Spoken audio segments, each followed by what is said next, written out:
Good morning, everyone. Thank you for your patience. We're now ready to begin. At this time, please silence all of your devices. If you wish to speak at today's proceedings, please stand and raise your right hand. Everyone that's in line, you can raise your right hand as well, since you're already standing. Do you swear and affirm to tell the truth at today's proceedings? Thank you. You all may be seated. Our first case, Senior Inspector Leonardo Martinez on page 8, property address 901 Northeast 16th Place, owner John Gordon Robertson, homestead exempted, Robertson Family Trust and all others, case number BE 2303-0086. Notice posted at the property on 7/12/23, posted at City Hall 8/3/23. This is a new business case.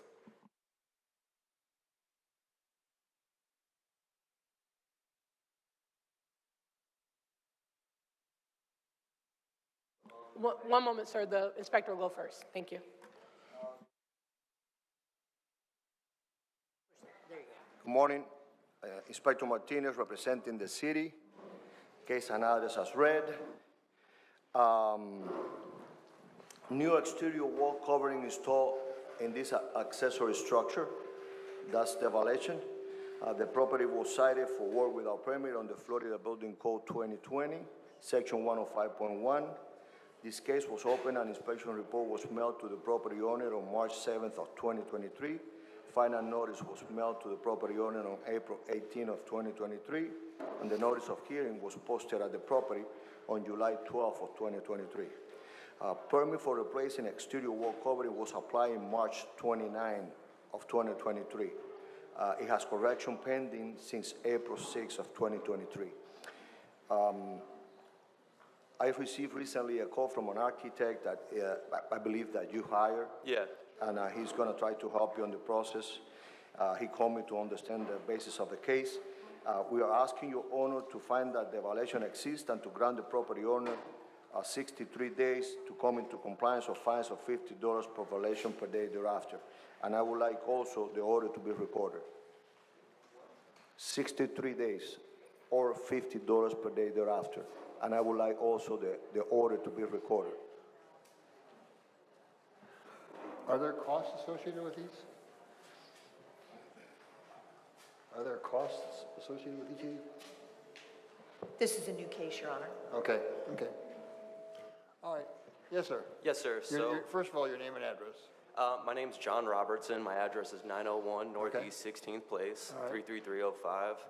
I'm a new homeowner and a new father, and we had some old cedar shingles that were falling off the garage, and I Googled permit work, and I thought didn't exceed the $500 worth of repair work. I bought $320 worth of plywood, and I thought that was okay, and obviously it wasn't. I'm completely fine tearing that down. It wasn't a structural, it was just a facial piece, and my wife wanted a new garage covering there, and yes, that's what I'm dealing with right now.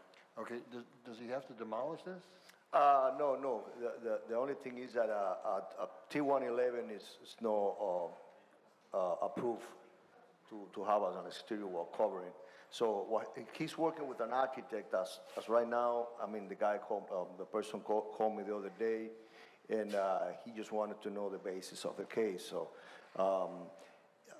if he remove it, he's going to have to do another roof wall covering. It's got a covering on. There's a covering behind that. It's just there was cedar shingles that were on there. What type of covering it has behind it? It's a block? No, it's plywood behind that too. Yeah. Are you still working with the architect? Yes, sir. Okay. He will figure something Okay. out. I would like to 63-day extension and $50 per day thereafter. Okay. And then he will be able to figure something out. All right, so you do want to try to keep it, right? I would like to. Okay. Well, they're giving you more than 2 months to get it done. Thank you, sir. $50 a day if it's not done by that time. Okay? Yes, sir. And there may be some sort of costs here. I'm not quite sure. Are there always costs with the case? Not a new case, right? Well, this is a new business case, so Right, so there's no cost with a new business. well, we have to decide what the fine is now.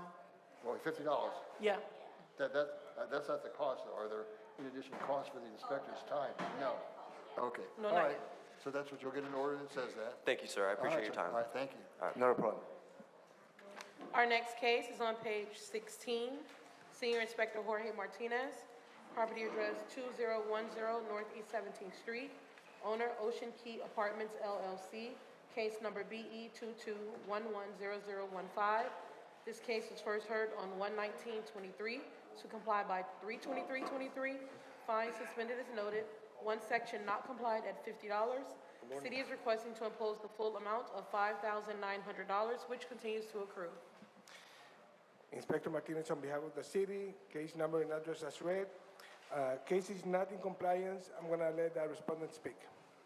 Okay. Good morning, Your Honor. Steve Bader, I'm managing member for Ocean Key Apartments, property address 2010 Northeast 17th Street in Fort Lauderdale. I am extremely frustrated, embarrassed, and upset that we're still going through this. I own 20 properties, 209 apartments in Fort Lauderdale. I am almost never here because we take care of things at our properties to the best of our ability. This is one where, unfortunately, things are out of our control a little bit. There were other issues attached to the original code case that we were able to take care of immediately. This is unpermitted air conditioning, which we did not install. We had a lot of difficulty finding contractors to come out and sign off on work that they didn't do. Time just kept going by. So phone calls after phone calls, we can't do that. They would come out, they'd inspect it, we're not going to do that, and finally found someone that said they can do it. We're working on it. We got the permits ready. The original permit submitted was for February 20th. The expediter disappeared. The permit slipped away, unbeknownst to me. Had to go through the process of trying to find another contractor to do it. Finally found someone. They are working on it. I showed Mr. Martinez the text that a new expediter is on the case. It was sent in this week.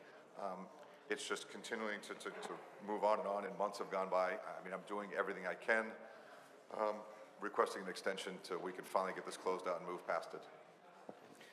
City will request a 63-day extension. You would grant 63 days? Yeah. And suspend the fines? Yes. Okay. Well, you're in luck. We'll do that for you. Thank you, both of you. This needs to get done.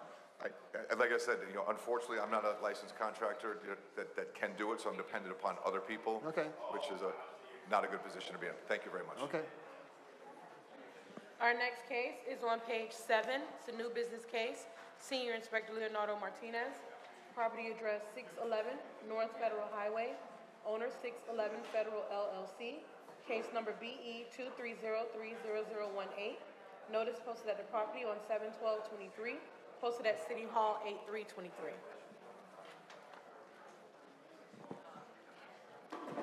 Good morning again. Inspector Martinez representing the city. Case and address as read. I visited this property with Inspector Hector Suarez and Mary Rich. Alejandro, who was one of the workers in the property, at that moment allowed us entrance. In the interior, I observed a new drywall and ceilings and walls, new electrical wiring and panel, new plumbing, new windows and doors. I issued a store work order and a hand delivery to Alejandro. The property was cited for work without permit on the Florida Building Code 2020, Section 105.1. This case was open and inspection report was mailed to the property owner on March 2nd of 2023. Final notice was mailed to the property owner on April 6th of 2023. And the notice of hearing was posted at the property on July 12th of 2023. There are several permits applied in regard of the work that was taking place at that moment. The permits are in process. We're asking your honor to find that the violation exists and to grant the property owner 63 days to come into compliance or fines of $50 per violation per day thereafter.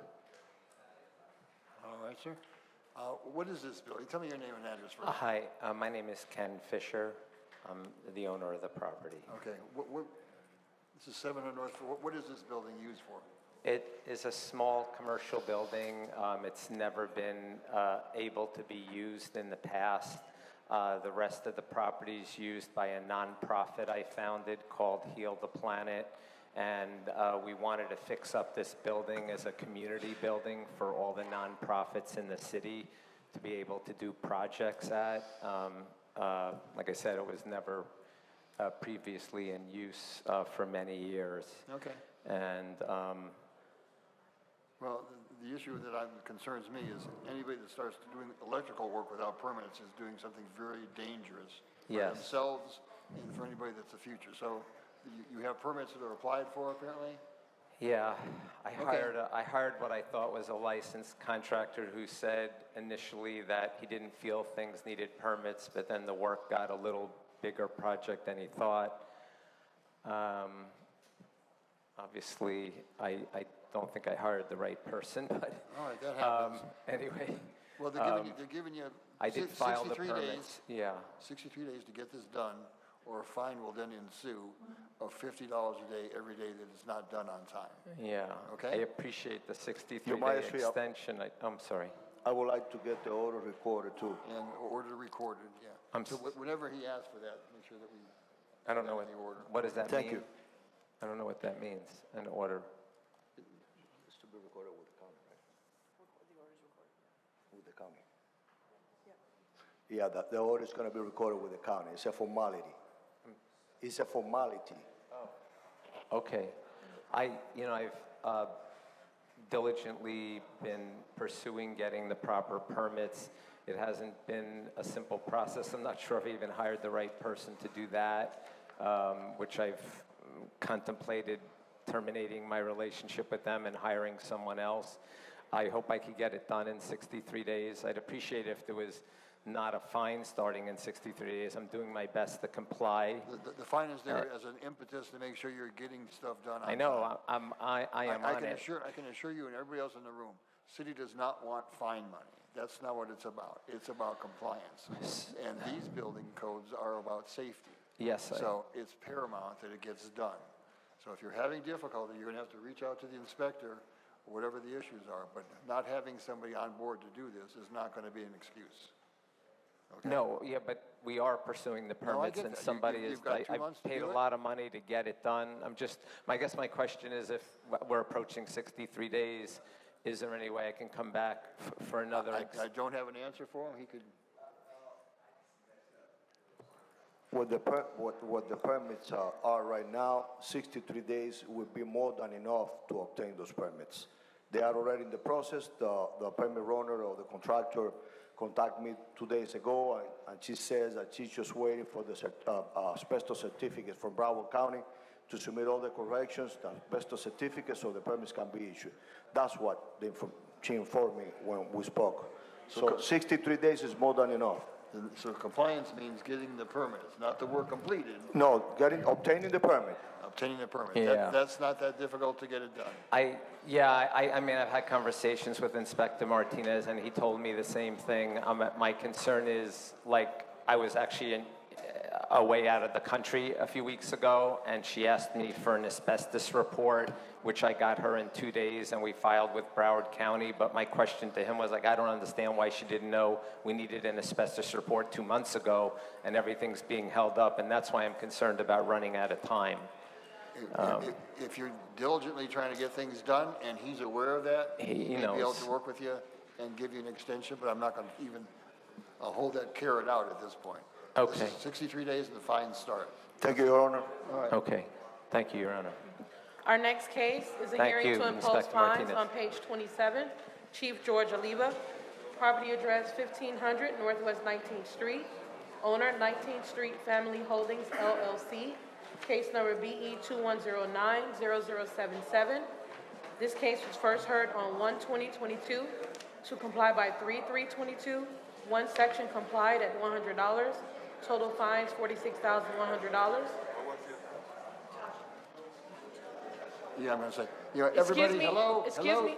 Look, I'm having difficulty hearing, and I need to hear what's going on here. So please keep down the conversation to whispers and try to avoid speaking if you can, but it's impairing our ability to do the hearings.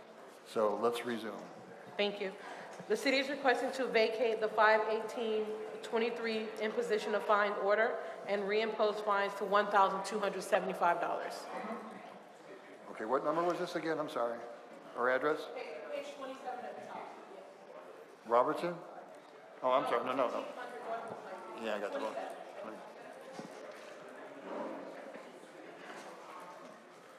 Okay.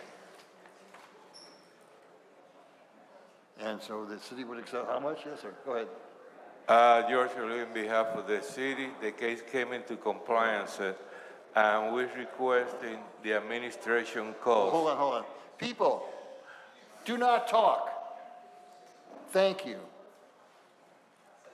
Go ahead. Sorry about that, but it's very hard to listen. The case came into compliance by submitting the report, and we're asking for the fine to be reduced to the administration cost of $1,275. Okay. All right, your name is? Anthony Gondola. Okay, and your relation to the property is what? I'm his property manager. Okay. All right, so you're willing to accept this, I would expect? Absolutely, sir. Okay. That'll be the order, reduced down to the cost for becoming into compliance. Thank you very much. All right, sir. Thank you, Your Honor. Thank you. Our next case is on page 23, Chief George Oliva. Property address 764 Northwest 57th Court. Owner, Chevalier Enterprises LLC. Case number BE 22050222. This case was first heard on 10/2022 to comply by 12/122. One section not complied at $100. City is requesting to impose the full amount of $25,800, which continues to accrue. George Oli, on behalf of the city, this case has not been complied, and the city is requesting the full amount to be imposed. Okay, was a report filed timely? We don't have anything on records, Not even a report. not even a report. Okay. So this is from October 20th of last year. This case was opened on October 2021. 21 or 22? 21. 21. Yes, your name and address? Dina Eisenstadt, I'm the property manager for Chevalier Enterprises at 764 Northwest 57th Court. Yeah, speak into the microphone, I can't hear you. Hi, Adina Eisenstadt, property manager for Chevalier Enterprises. Okay, well, The email was sent to me from the landlord on July 24th. He had emailed with the inspector, George. It was then forwarded to me, and it was brought to my attention about the 10-year on the 40-year inspection. Within 2 days, I contracted the engineer to complete the engineer inspection report for the 10-year. I'm still waiting on the inspector to give us the signed, sealed, and notarized to hand into the city. okay, well, this has been pending way too long. We had changed on Sunbiz the address of the mailing of the property to our company. Everything beforehand, the landlord did not notify me. As soon as I was notified, I moved right into action. So I'm just waiting now on the engineer to file the report. Okay, well, I can't help you with notice. Notice is provided as under state law and city ordinance as the address that people have put in the Broward County Property Appraiser's office. That's where notice goes. So whether it got to you or not is sort of irrelevant. This person was supposed to do this a long time ago. It's got to be done. I'm going to impose the fine, and the fine's going to run until it is in compliance. That means getting a report that certifies this is structurally and electrically safe, and then if there are repairs to be made, they are made, and then if the city is willing to work with you, like the last gentleman just had, to reduce it down to the cost, that's conceivable. But this has been going on so long, I'm not hopeful for you on that. So it's just got to get done. No, it's going to get done. And I can tell you, these are among the most serious cases we have. These are the inspections. These are all coming out from Surfside ever since that happened, and the building was destroyed and 90-something people died. All cities and counties are under the gun to make sure the buildings are safe and they're timely done. So that's his job. I'm here to support his job. I understand. It's got to get done. It's getting done. The fines will commence, okay? Okay, thank you very much. Thank you, Your Honor. Our next case is also on page 23, Chief George Oliva. Property address 401 Northeast 16th Ave. owner, the Victorian Condominium Association, Inc., case number BE 211-00046. This case was first heard on 3/17/22 to comply by 9/13/22. Fine suspended is noted. One section complied at $100. Total fines $25,600. City is requesting to reduce fine to administrative cost of $1,275. George O'Leary, on behalf of the city, finally this case came into compliance, and the city is supporting the fine reduction to the administration cost of $1,275. Okay, your name and address? Hi, Robert Lazarson. I'm the property manager for Victorian Condominium Association, 401 Northeast 16th Avenue. Okay, I presume this is acceptable to you. It is acceptable. And that'll be the order. Thank you. Thank you very much. Our next case is on page 30. Senior Inspector Alexander Albores, property address 200 South Birch Road, owner Leisure Beach Association, Inc., case number BE 2303-0194. This case was ordered to reappear. This case was first heard on 5/18/23 to comply by 6/15/23. Fine suspended is noted. One section not complied at $100. Good morning. Yes, sir. Inspector Alvarez for the city, updating you on case number and address is read. The case is not yet compliant. Record does show permit BLD-CMIS-2306-0012 issued July 12, 2023 for emergency installation of post shores on common area balcony stacks. In addition, an updated engineer report was received, report dated August 11, 2023, concluding that the building is currently structurally safe for its use and present occupancy. However, concrete deterioration is present throughout majority of the building balconies, which require repairs in the not-so-distant future. Excuse me. The engineer of record, Steve Young, and owner's representative, Rick Pitchman, and association attorney, Natalie Gutierrez, are here to provide additional updates. Okay, so this had deterioration of the balcony floors, extensive concrete spalling, the lamination of concrete. Are those addressed at all? So they're addressing the temporary solution, which is make it safe for the time being. The permanent solution would be the concrete restoration project that we don't have a permit application for that yet.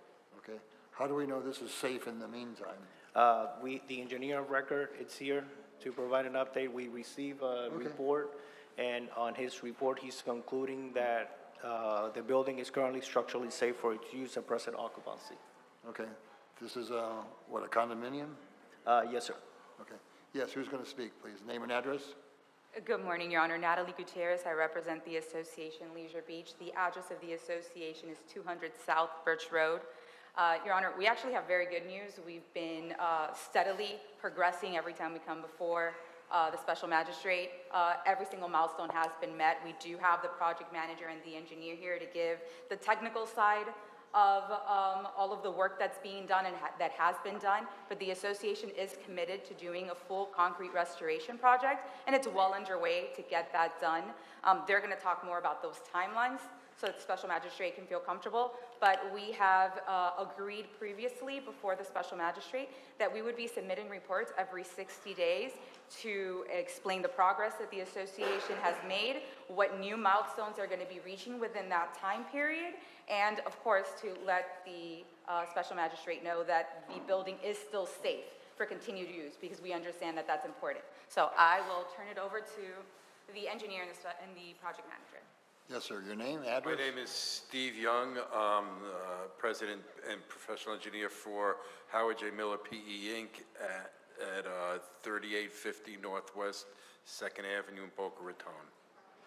Okay. Tell me about why this building is safe in the meantime. So the concrete deterioration is all on the exterior balconies. The balconies at first point were inspected with the tile floor coverings on them. those tiles have now been removed, and we were able to do another inspection of the balcony floors without the floor coverings on it. Based upon the deterioration that I've seen there, the balcony, the structural integrity of the balcony is not compromised by that deterioration to a point where we're concerned that the balcony is going to have a catastrophic collapse. The balconies are blocked from access, so there's, people aren't allowed out there right now. And the shoring was installed prior to removing the floor coverings, so that we could be sure that those balconies were in a safe condition. Since the tiles have been removed and we removed the rest of the tiles from all the balconies from the building, I'm now satisfied that the shoring on the 10 stack, this is 12 balconies within one stack of balconies, that shoring is not required for in preventing catastrophic collapse. You know, and then we also block people from going out there. So the building is safe for its current use.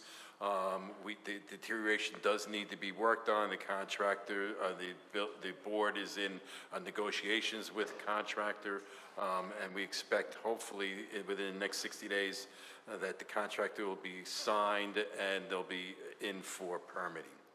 Okay, so when you say that the balconies are blocked from access, are these balconies adjacent to each unit where you would open a glass door and go out on the balcony? So they can't go out there sliding glass doors right now. Right, and how are they prohibited from doing that? They have a piece of plywood attached to the exterior wall on the outside of that opening.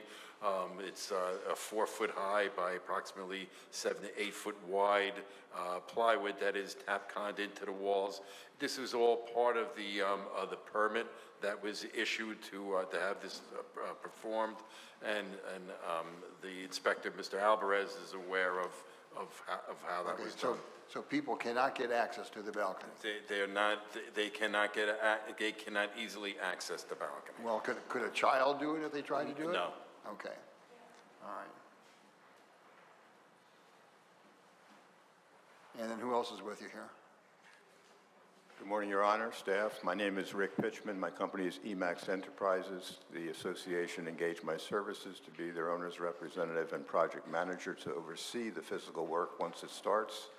I have been engaged for 2.5 months since they hired me to assist them with their capital improvements. This association is very proactive to doing the right thing, and I'm satisfied as well that the engineer has done their job and the inspector has done theirs and the city has done theirs as well. Okay. And we're on the road to comply in full.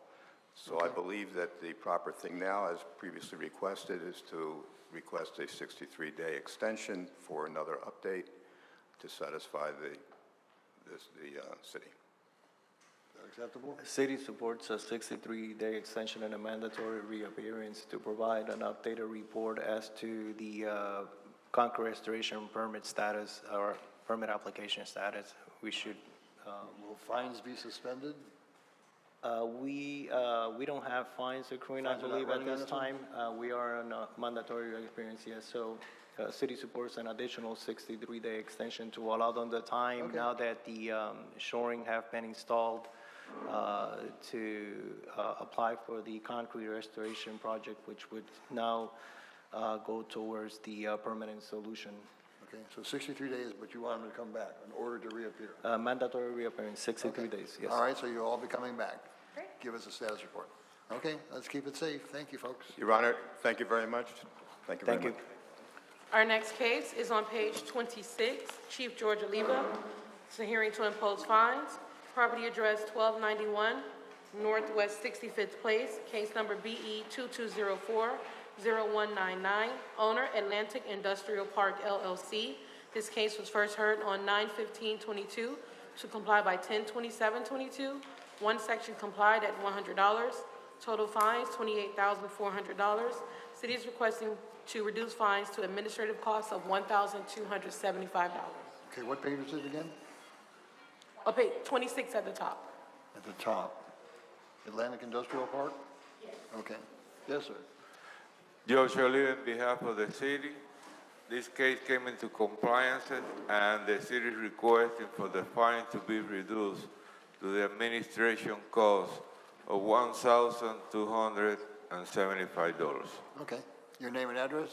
Yes, Alan Levy, 4901 Northwest 17th Way, Suite 103, Fort Lauderdale. Okay, what's your relationship to the property? Property manager. Okay, so I presume you're accepting this? Yeah. Okay, all right. Thank you. That'll be the order, thank you.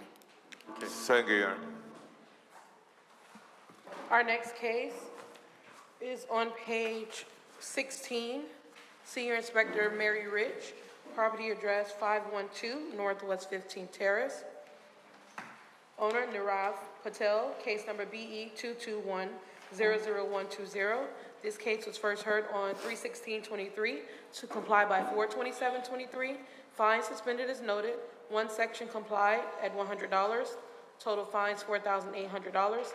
City is requesting to reduce fines to administrative costs of $575. Good morning, Your Magistrate. Case and address is as read by the clerk. The case is complied.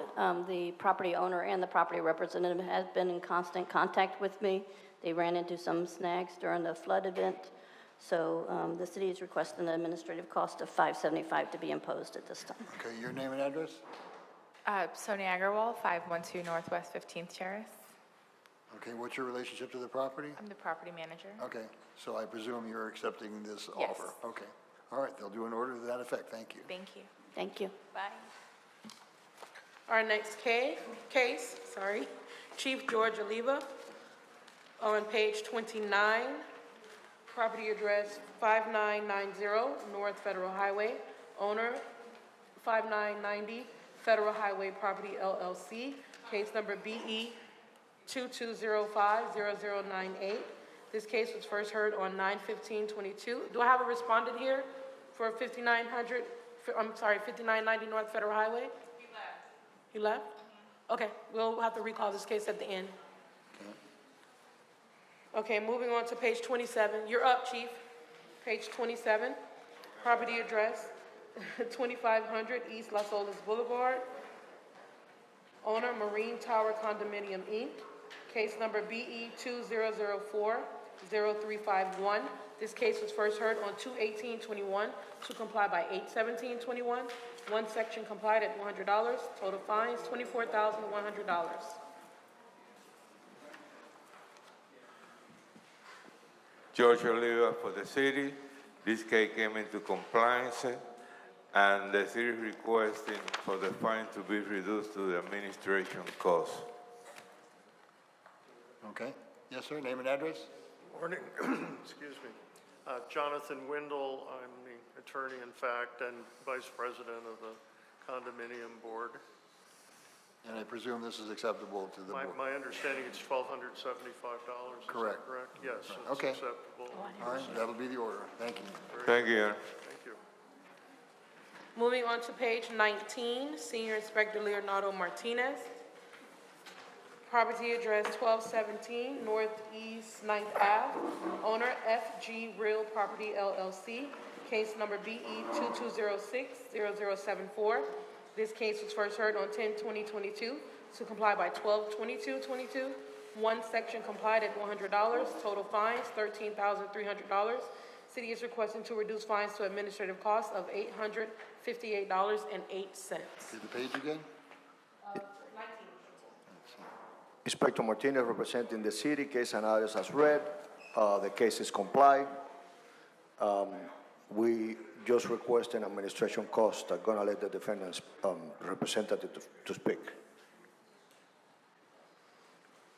All right, yes, your name and address? Kevin Petrosky, 1211 Northeast 9th Avenue, Fort Lauderdale. Okay, your relation to the property? Co-owner.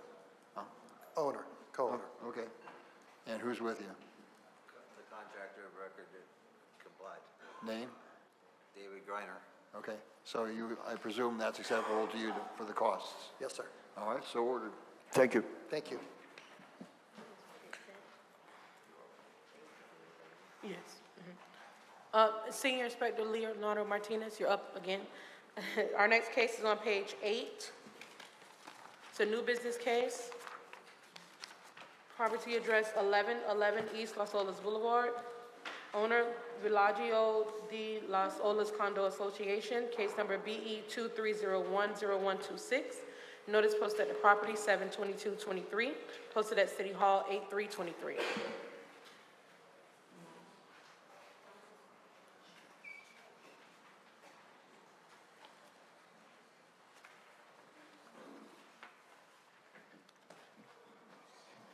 Inspector Martinez representing the city, case and address as read. There was a plumbing, no, there was a repair on the pool where they touched, the contractor touched the coping and the tile, and that's required a permit. Property was cited for work without permit under Florida Building Code 2020, Section 105.1. We are requesting 63-day extension of $50 per day thereafter, Your Honor, and the order to be recorded on this case. I'm going to let the defendant to speak, the representative to speak. Okay. Name and address? Dario Navarro, DN Construction, 1040 East 3rd Street in Hialeah, and we do work for the Condo Association Villaggio de las Olas. We're in full agreement with Inspector Martinez. We're changing some coping and doing a repair on the pool waterline tile, and we are currently applying for the correct permits. We applied for the wrong ones, and we're currently applying for the correct permits. Inspector Martinez has instructed us to do so. Okay. So this doesn't involve structural work? No. Okay. All right. That'll be the order. Thank you. Thank you. Thank you, Inspector. Thank you. Your Honor, I'm sorry, Special Magistrate, can you repeat that order? What was it? I just ordered the way he requested it. Our next case is on page 24, Chief George Oliva. It's a hearing to impose fines. Property address 830 Northwest 57th Street. Owner Vincent Rostov. Case number BE 22050228. This case was first heard on 10/20/22 to comply by 4/18/23. One section complied at $100. Total fines $5,700. City is requesting to reduce fines to administrative costs of $575. George Oliva, on behalf of the city, this case came into compliance and the city is requesting for the fine to be reduced to the administration cost of $575. Okay, your name and address? Good morning. Your name and address? My name is Heron Souza. Address is 11677 West Atlantic Boulevard, Coral Springs. And what's your relationship to the property? I was to work there and I'm doing all the paperwork with the city because the owner lives. Okay, so this is, I presume this is acceptable to the owner? Yes, it is. Okay, that'll be the order. Thank you. Our next case is also on page 24, Chief George Oliva. Property address 771 Northwest 22nd Road. Owner Franklin Jackson Corp. Case number BE 211-00053. This case was first heard on 2/17/22 to comply by 3/31/22. One section complied at $100.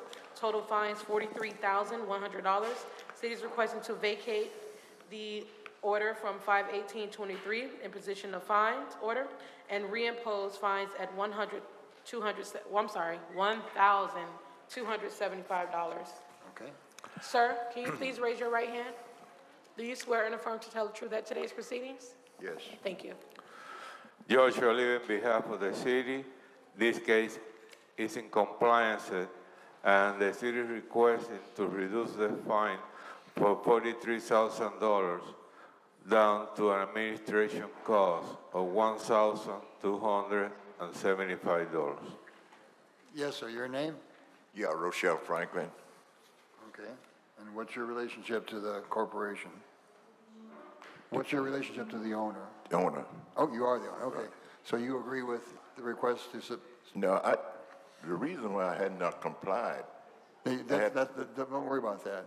You agree with the payment of $1,275? That's what I want to talk about. I don't have that kind of, I'm financially not able to do that because I had problem with the COVID, and that's why I did comply, because of financial situations. I don't mind paying the fine, but Can I get it reduced much lower than that? That's the city's costs. So you had a fine here of $43,100. How It's did it being get- reduced, how did it excuse me. It's being reduced to $1,275. How much time can I Excuse get? me, I'm still talking. For the cost the city had put into doing the work on the case. That's why that is the order. I cannot reduce that.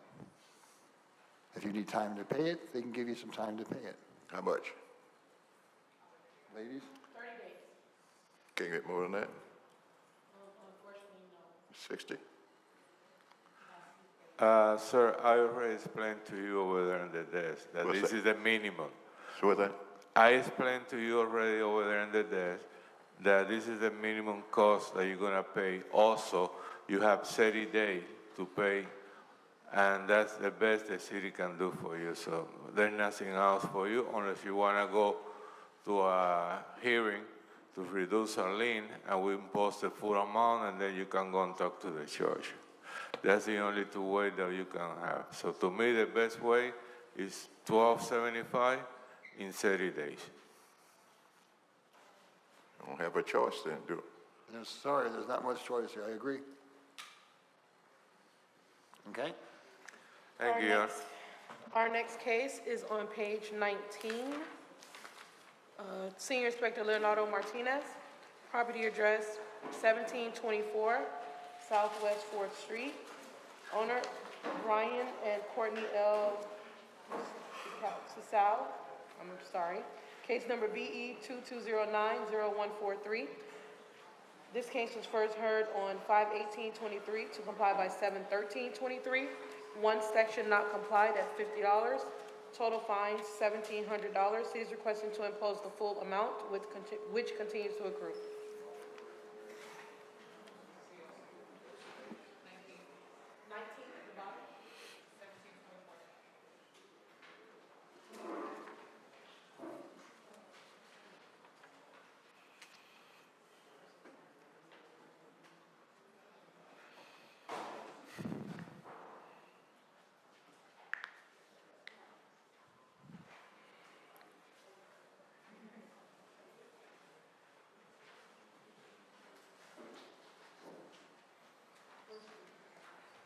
I'm the property owner, by the way.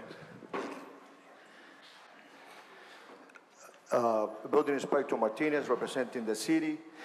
Case and address as read. We were waiting for the variant that the owner applied for. I'm gonna let the defendant speak since he got his variant approved. Yes, I had a Board of Adjustment. Your name? Sorry. Brian Sicali, property owner, 1724 Southwest 4th Street. Yeah, I recently had a meeting at the Board of Adjustments to get a variance for the size of the shed, which was too big, and it got accepted on both height and length. So as it stands, it's in compliance there. And The board did approve it? yes, they did approve it. I think I was told it takes maybe, a month for that to actually go through? Yeah, so Your Honor, good morning. Rhonda Montoya Hassan with the City Attorney's Office. I also sit as counsel for Board of Adjustment. The property owner is correct. He had to come back twice before his variance was ultimately approved, so there was certainly no delay on his part in terms of due diligence. He had to go first, and then the board had some questions and wanted him to make some modifications to the shed, so they asked him to come back again, second time, which he did, and they approved it. So certainly, now he just has to get the, now you just have to get the permit. Yeah, he's here because he would like to ask for an extension so he can obtain his permit. And the city will agree to 91 days. 91? And 91 stay days. the fines. Yeah, and stop the fines. All right, so 91 days to get the permit to be obtained, and then no fines will accrue in the meantime. But there are fines on the property at this point. Is it possible to get those fines? We discuss that after you comply. When you obtain your permit, we come back here and we discuss the fines. Okay, the existing ones? Yes. Yes. But nothing, okay, all right. Right, that so makes it'll sense. stop, no more will accrue, as long as you can get your permit within that time, which will also allow him to actually get the signed order from the Okay. Board of Adjustment as well. Okay. Thank All you. right, sir. Works for me, thank you. All right, thank you. Appreciate it, guys. Our next case, one moment. Senior Inspector Alexander Boris, our next case is on page 18, property address 2348, Southwest 34th Terrace, case number BE 2208-0270. Owner Jessica Hiseo Kanumera Maru and Christian Salazar Noguchi.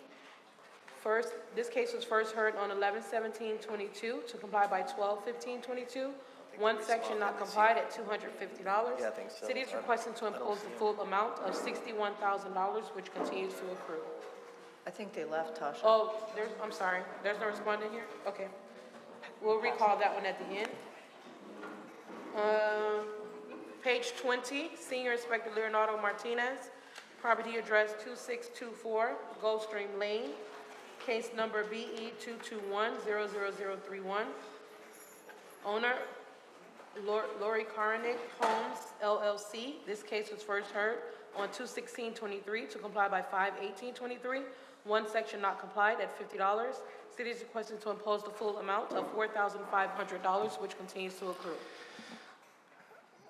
Building Inspector Martinez representing the city, case address as read. Case is not comply. There were permits applied on May 11 of 2023. There are corrections standing since July 26. I'm gonna let the representative to speak. Okay, your name and address? Andres Luna, 2624 Gulfstream Lane. What's your relationship to the property? I'm the representative. Okay. So, new tiki hut, installation of an exterior door, laundry room, what's going on here? Well, we generated the plans with an architect. We had to start from scratch because the city had no records on microfilm, so that took a little longer than expected. The plans have been already generated and went through the city's first round with some minor comments, and we're addressing those comments and ready to submit so we can get the property in compliance. Okay. They are very close to comply the case. So what are you planning to answer the comments? No, we're supposed to get the plans today, actually. So we're supposed to probably get the plans back to the city early next week. And how many days do you think that you will comply with this case? I would like to request 60 days, sir, if possible. 63? Okay, city agrees. And fines suspended? Yes, sir. Okay. 63 days extension, no fines will accrue, but there are fines on the property. Yes, sir. Okay, that's the order. Thank you. Thank you. Our next case is on page 22. Chief George Oliva, property address 401 Northwest 7th Terrace. Owner, Mount Hermon African Methodist Episcopal Church, Inc. Case number BE 200-80089. This case was first heard on 1/20/22 to comply by 3/3/22. One section complied at $100. Total fines $44,500.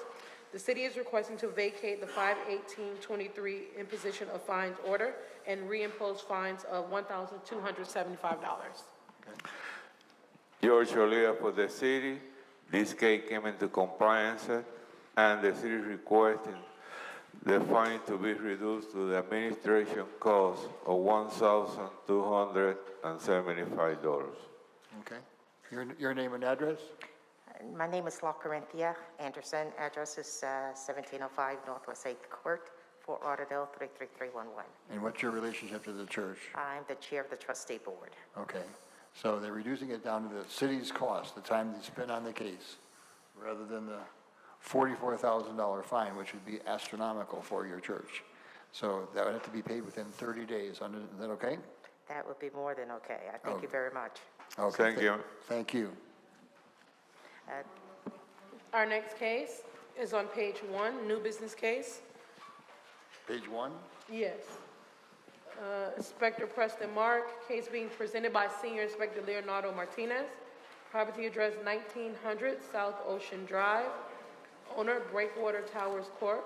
Case number BE 23070035. Notice delivered via personal service on 7/28/23.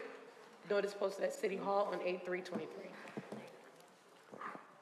I think that the person left. They left? Yeah. Okay, we'll call it in. You guys got to remind me when they leave, please. Thank you. Our next case is on page 10. Property address, Senior Inspector Leonardo Martinez. Property address 2426 Key Largo Lane. Owner Sunrise at Pompano Beach, LLC. Case number BE 23040024. Notice posted at the property on 7/13/23. Posted at City Hall 8/3/23.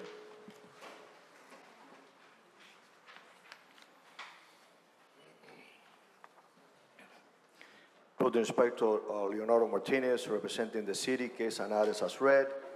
I visited this property and observed they close with CBS masonry unit, what it used to be a laundry room on the south side of the house. No permit was observed in the city record for that scope of work. The property was cited for work without permit on the Florida Building Code 2020, Section 105.1. Inspection report was mailed out to the property owner on April 7 of 2023. Final notice was sent on May 11th of 2023, and the notice of hearing was posted in the property on July 13 of 2023. Up to today, sir, no permit has been applied. We're asking your honor to find that the violation exists and to grant property owner 63 days to obtain the required permits to come into compliance, or fines of $50 per violation per day thereafter. Okay. 63. Yes, your name and address, gentlemen? My name is Enrique Arevalo. I represent. I'm sorry, I can't hear you. My name is Enrique Arevalo. I am represented the Sunrise at Pompano Beach. Okay, 2426 is the key lane. Who's with you here? I'm partner. Okay, all right. So you understand he's giving you 63 days to get this done with the permit? I would like to. Or a fine of $50 a day will run against this property owner, right? Right. Okay, all right, that'll be the order that they'll begin. Thank you, Your Honor. Thank you. And the order to be recorded. I And forgot to be ask. recorded, yes. Our next case is on page 6. Senior Inspector Jose Sanagusti. Property address 1130 Southwest 26th Ave. Case number BE 22090080. Owner Sony Ficien. Notice posted at the property on 7/31/23. Posted at City Hall 8/3/23.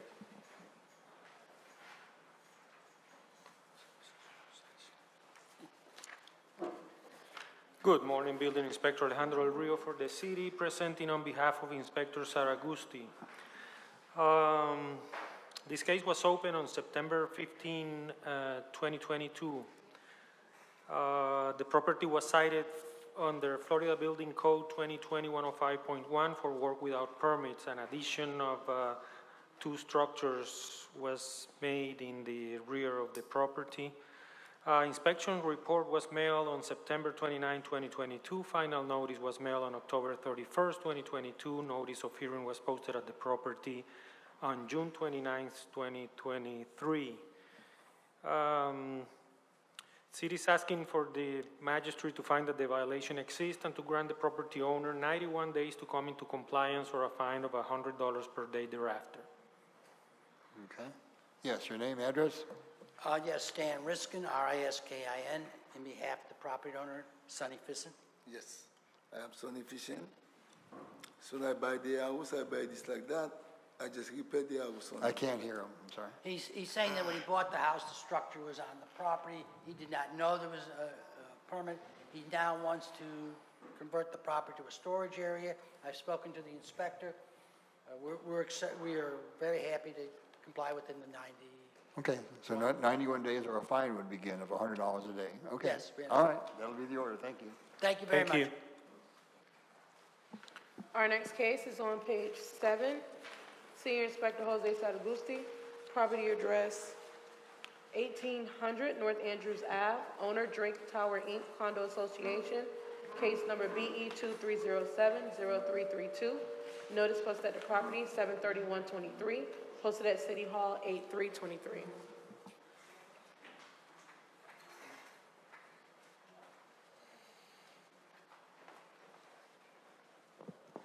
Building Inspector Alejandro Del Rio for the city, presenting on behalf of Inspector Saragusti.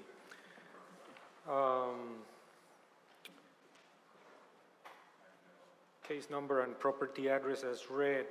This case was opened on July 27, 2023. The property was cited under Florida Building Code 2020-105.1 for work without permits. There was a new water supply for fire sprinklers that was done without permits. Notice of hearing was posted at the property on July 31st, 2023. City is asking the magistrate to find that the violation exists and grant the property owner 63 days to come into compliance or a fine of $100 per day thereafter. Okay. Yes, sir, your name and address?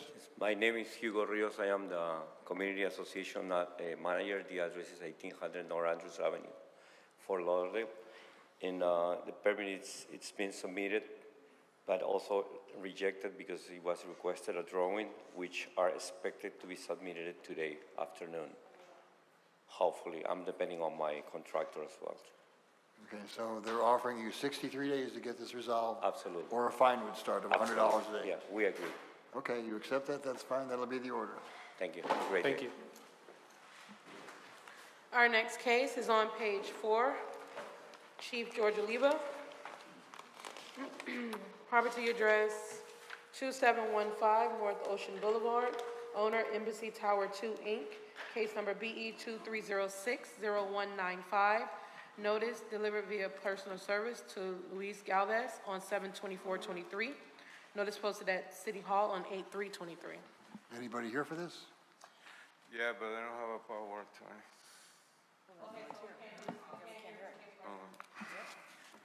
Moving on to page 19. Why did they let him sign in?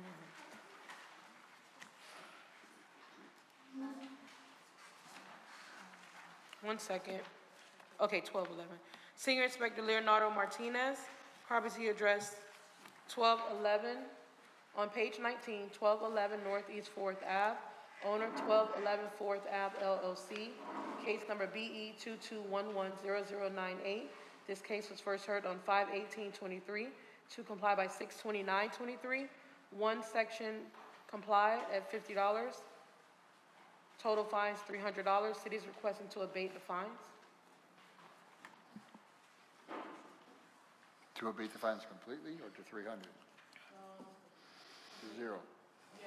All right. Yeah, that was a change of use, and the permit was voided, so there's no fines on that permit. I guess there's nothing to say. You're happy with that, right? Who are you, though? Yes, Your Honor. Jamie Sturgis. I'm the property owner at 1211 Northeast 4th Avenue. Okay. Well, abating the fines to 0 is a pretty good deal. Thank you, sir. All right, sir. Oh.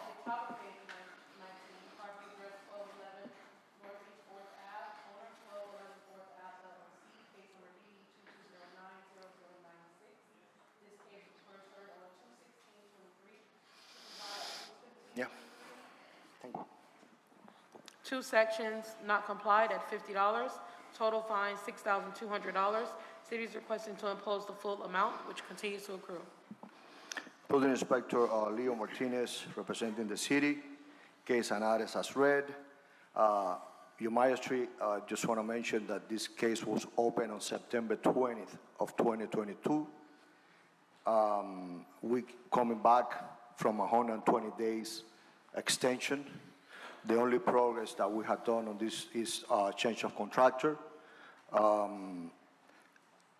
Yesterday, they submitted some plans that don't say much about the corrections that they need to do on this property, and there are still missing electrical and plumbing permits of all the work that was done. I just want you to take a look at the pictures, and I'm gonna let the representative to speak. Okay, your name and address? Oh, yeah, you just told me, all right. Yes, sir. So the backstory here is we had leased the premises to a tenant. The tenant had done all of this work illegally. As soon as we found out about it, we entered a default into his lease. We filed for eviction. We did wind up getting him out of the property and got legal possession back. As soon as we could do so, we hired his architect. We were told that would be the fastest way to get the work rectified, and a new general contractor. the tenant had originally submitted digital plans with his first architect. The second architect, which we had hired, did not have the digital signed and sealed plans. We have been working on him since June to get that. We've offered to come into his office. We've offered for him to come to our office, everything under the sun. Long story short, yesterday he finally went and got the certification. He got the plans digitally signed and sealed and submitted yesterday. Our GC has been speaking weekly with Mike Maloney of the building department to do everything we can to get this rectified. We did not cause this. We are doing everything under the sun to try to get it fixed as quickly as humanly possible. So as of yesterday, the plans were resubmitted. As Mr. Martinez said, he would like a sub-permit for the electrical and the plumbing, which we're working on right now. We've engaged an engineer to put together those sub-sheets. And as quickly as those can be produced, we'll get them in, we'll get them reviewed and approved. We want nothing more than to get this resolved as quickly as possible. The tenant left us with quite a mess, as you can see. A very colorful interior. Yes, sir. But yeah, we're working around the clock to try to get it resolved as quickly as possible. Okay, city's response? This has been a long case, your Magistrate. How long will it take you to submit the plumbing and the electrical? We've already engaged the engineer as quickly as they can get out, get the plans put together and submitted. We'll do so. We've asked them to move, earth to get it done as quickly as possible. Your Magistrate, 28 days. Suspend the fine? To come, yeah, and come back on Magistrate if in 20 days it hasn't been done. So order to reappear. Yeah, we're gonna impose the fines then. Okay, so 28 days to get it done. You'll have to come back, and we'll suspend the fines 35 days, apparently. Thank you, sir. And you'll come back, and the fines will just be suspended for that period of time.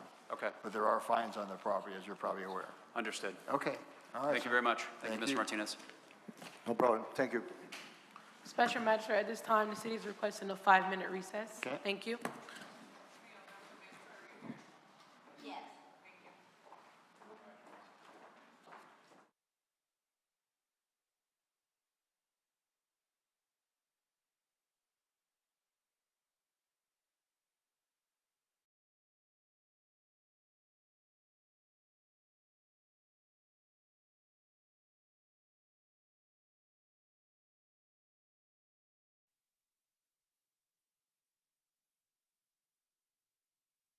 We can now resume our special magistrate hearing.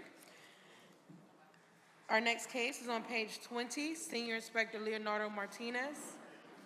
And Leo, you have the next 4 cases, just to let you know. Property address 2619 Sugarloaf Lane. Owner 700 Southeast 14th Street, LLC. Case number BE 22080282. This case was first heard on 3/16/23 to comply by 5/18/23, one section not complied at $50. City is requesting to impose fines of $4,500, which continues to accrue.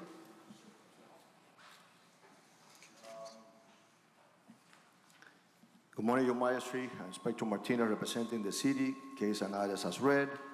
The permit on the deck wasn't applied. The case is not complied. City is requesting imposition of fines. I'm sorry, what? The city is requesting the fines to be imposed. Okay. Gentlemen, name and address? My name is Nick Trotz, 2619 Sugarloaf Lane. We are the co-owners. We have all the permits open except for the dock, which we were finally confirmed that we needed to pull it because it was a dock repair. So we heard July 19th. We now have all the paperwork with Lovell Marine that they're going to have the drawings in most likely by hopefully next week, and we'll have this closed out as soon as possible. We're asking for an extension of 30 days to get it open, please. Okay, hold the fines and let's allow them 35 days, isn't it? 35 days, so he's going to work with To you on come that? back for the imposition. And hold off the fines. The fines have accrued up to now, but we'll suspend them between now until that period of time expires. Okay. Okay? You want Yeah, they have to come back on 35 days for the imposition of fines if they don't obtain the permit. So we don't have any fines right now, correct? You have $4,600 $4,500 in fines For, for not doing the things in time, 90 days at $50 a day. so we had everything under process. There was a little bit of a holdup with our first initial. It doesn't matter. The fines that accrue, we discuss that at the end. Until now, you have 4,500. We discuss that at the end, okay? Your Honor, hi, I'm Gene Whidden, 2619 Sugarloaf. I just want to say, I came and met with Leo and Joe personally. I sat with them for about an hour and a half, and actually, he didn't join the meeting. I was with Joe, who doesn't seem to be here, for about an hour. We both had a candid conversation because I'm a rookie at this, and he was showing me the ropes and everything. He assured me, and I probably can find it somewhere on email, but he assured me that as long as we're doing our due diligence and getting everything submitted and doing the best we can, the fines would not start until after this hearing. No, excuse me. The fine will start as soon as the days that were given to you expire. That's the $50 per day per violation thereafter. Get the permit on 35 days. If not, the fines are going to be imposed. And after you obtain the permit, you come back on 35 days. Cases comply, we discuss the fines. Okay? Yes, sir. All right. Thank you. Our next case is on page 18. Property address 722 Northeast 14th Ave, 1-4. Owner Gary L. Michael. Case number BE 22040013. Fine suspended as noted. This case was first heard on 6/16/22 to comply by 8/18/22. Two sections complied at $50. Total fines $10,500. City is requesting to abate all fines. Inspector Martinez representing the city, case and address as read. Yes, due to the characteristics of this case, we are requesting the fines to be abated, and we appreciate your help, Gary, and we hope that you can fix your roof and everything, be okay with you. Okay, tell us your name and address. Gary Michael, 722 Northeast 14th Ave, homeowner. I agree. Okay, thank you. Thanks so much, Gary. Thank you, Gary. Thank you. Our next case is on page 7. It's a new business case. Property address 730 Northeast 5th Ave. Owner 730 5th LLC. Case number BE 23020144. Notice posted at the property on 7/12/23. Posted at City Hall 8/3/23.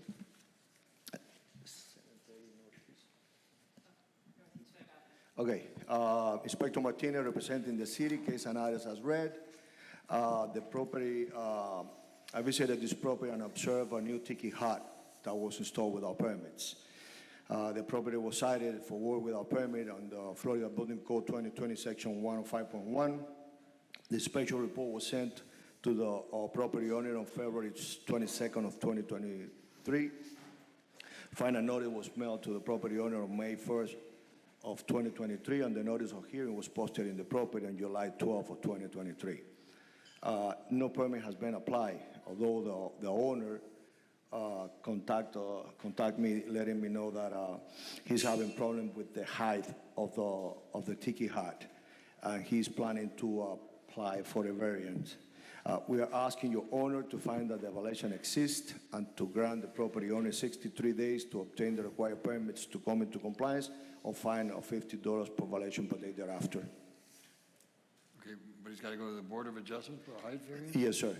That's what he's planning. I don't know, do you have any proof of the variant the variant documentation, if he applied already? Good morning, Andrew Shine with Lockery and Chakas representing the property owner. Just to start off, they were cited for having a tiki hut without a permit, Section 105.1 of the Florida Building Code. It's not applicable to tiki huts that are built by the Seminole Indians. That's Florida Statute 553. Well, I think that's true if it doesn't have electric or water, and if it's not over a hard surface. We were cited specifically for the tiki hut. Excuse me, sir. The city of Fort Lauderdale. Okay, the Chiki constructed by Makosuke tribe of India, Florida Seminole tribe. As used in this paragraph, the term Chiki means an opposite side wooden hut that has a thatched roof, a palm, or palmetto, and does not incorporate electrical plumbing or non-wood fixtures.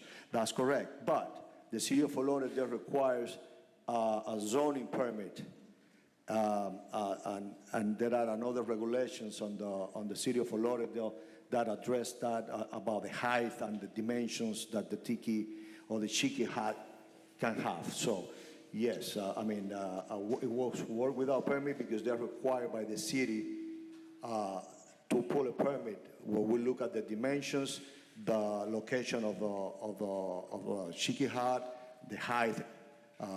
So it does require a permit. Yes, and I don't deny that at all. We were cited under the Florida Building Code, and the Florida statutes specifically exempt tiki huts from the Florida Building Code. If there's another section, that's understandable.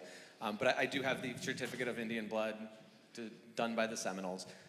So yes, I know zoning has to approve it, but we were cited under the Florida Building Code.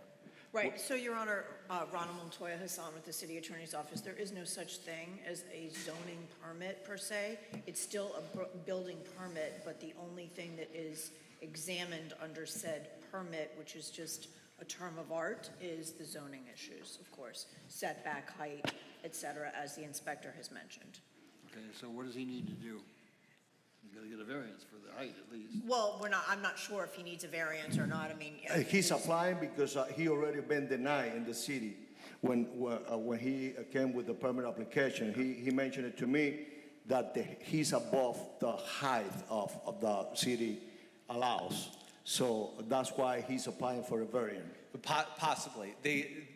Bert Ford with the zoning department did cite an incorrect code section, so we are still exploring whether the variance is needed. There's a code section that says a tiki can't be higher than the highest building on the property, but that's for residential zone property, which is not here. So there are other applicable code sections, and we know there's going to be a process. All I'm saying is we were cited under the Florida Building Code, and that's not the proper... that's going to be amended or removed, actually, right? It's not the proper... We didn't violate the Florida Building Code. it's still a building permit, Your Honor, that they have to obtain with the zoning review. There may be another code section, I'm not sure, but we were cited under the Florida Building Code. Understood. Because that page that I give is from the Florida Building Code. So I don't know where he's getting his information, but that's completely The Florida wrong. statutes. It's on the page 9 of the administration chapter of the Florida Building Code, and it states right there about the tiki hut construction. It doesn't require a permit as long as it's built by the specification, but it cannot have plumbing or electrical hookup to Like either. I said, right. Right, and also has to go through zoning for the location of the building, but this is a Florida Building Code section. The Florida statutes explicitly say that tiki huts are exempt from the requirements. Except for when they involve electrical and or plumbing. I understand, but we were cited for just the tiki No, I hut. get it. So that needs to be amended. What needs to be amended? Well, they're citing under the Florida Building Code. It's still a building It's permit, still a Your building Honor. code It's a because, building code because it violation, didn't, right here. that's why they're saying, Andrew, it doesn't It apply. needs zoning review. There's no such thing, We like I said, know Your we Honor, need zoning, as a zoning permit. You apply for a building permit for a tiki hut, and it has zoning review. Again, you don't come into DSD and apply for it. There's no such thing as a zoning permit. So it is a violation of the building code because it requires a local review by zoning. Okay, so does his citation? And he's already applied and was denied, and as counsel said, and I do recall the discussion, there's an issue with regard to what is applicable to the height or not, that they are exploring to see they may or may not need a variance at this point. If they did need a variance, it would go to Board of Adjustment, and that would take a couple months. Okay, so what, are we amending the citation at least or not? There would be no amending, Your Honor, because again, there's no zoning permit, so it is a violation of Florida Building Code because it's work without permit. It's work without permit because the necessary zoning requirements have not been, may or may not have been met, and that's why the applicant or the property owner would have to get a building permit, which he already applied and was denied, but he has to submit for a building permit for zoning review. Okay, what The am I? vehicle is still a building permit. Understood. What am I doing with the case in the meantime? Continue? We'd ask for you to find that the violation exists and then certainly give the property owner, sufficient time to come into compliance. Well, let's There do are already that. discussions We with that. we can do an extension if that is the case. I think the issue is that there's no real great enforcement mechanism in the Code of Ordinances or ULDR. So I understand that we're kind of doing the statutes are very specific that it's exempt from the Florida Building Code. So I know we're doing it in a roundabout way because we have to and there's no other enforcement mechanism. I don't believe that the way we're doing it is proper. But I understand that there's no other enforcement mechanism that the city has right now. So how much is the recommended time? I'm going to give an extension. I was requesting 63 days or $50 per day thereafter, but I didn't know that part that you mentioned that you're still in discussion with Burr because that wasn't what Andrea, the owner, mentioned it to me when we spoke the other day.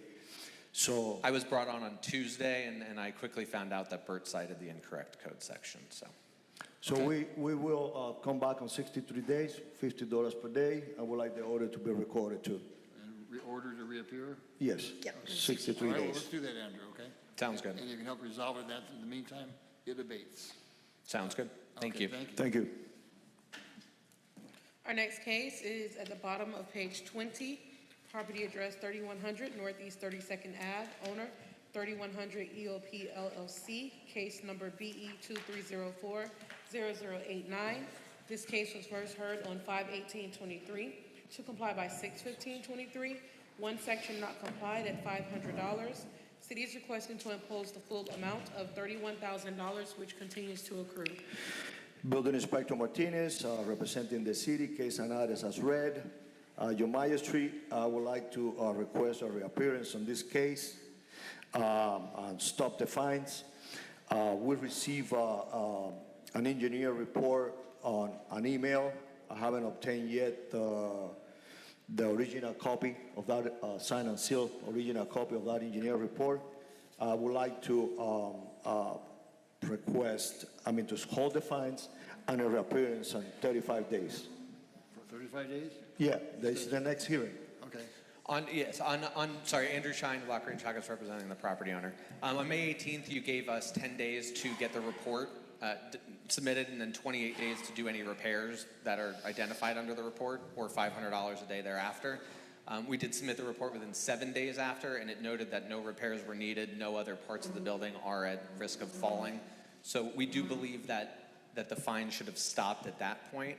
So we would also ask for an abatement backdated to... We're gonna adjust that on 35 days, your Magistrate, because we don't have the original report on hand yet.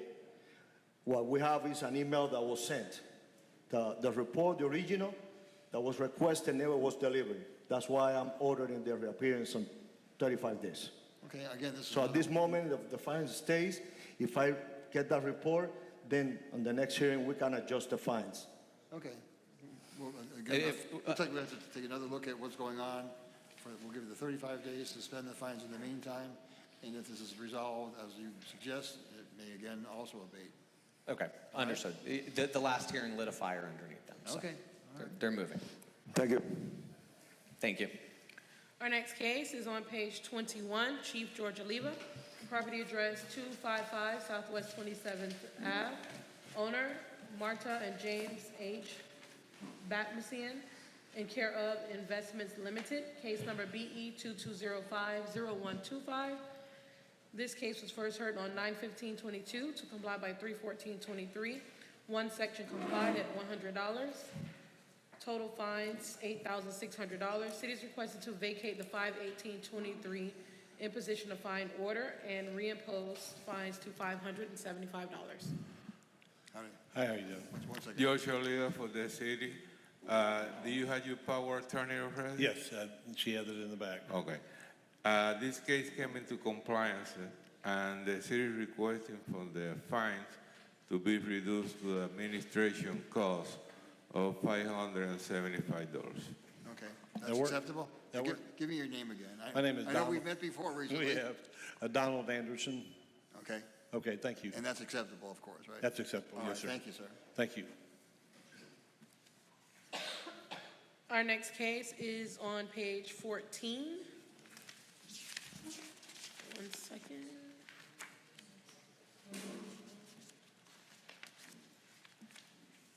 This is a new business case. Inspector,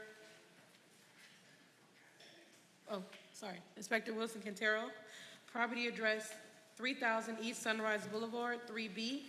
Case number BE 23040082. Owner, Monty N. Lawani. Homestead exempted, Narain S. and Asha N. Lawani. This notice posted at the property on 7/25/23, posted at City Hall 8/3/23. It's a new business case. Did I read the case number? Case number BE 23040082.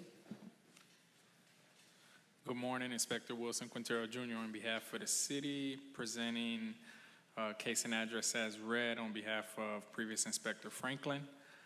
The permit was left to expire as stated in today's agenda. The property was cited under FBC 2020 section 105.3.2.1.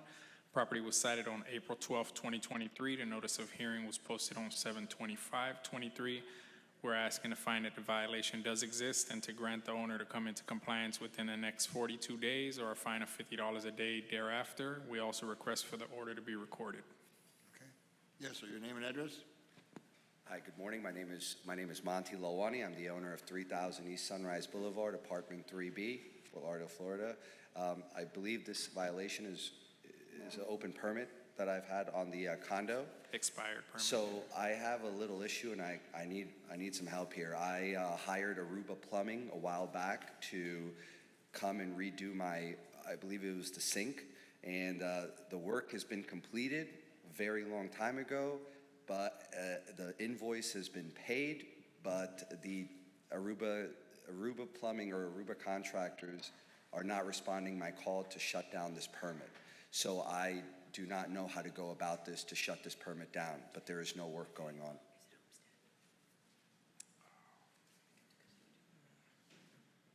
Okay, what do we recommend here? But I would like to comply as soon as possible. Understood.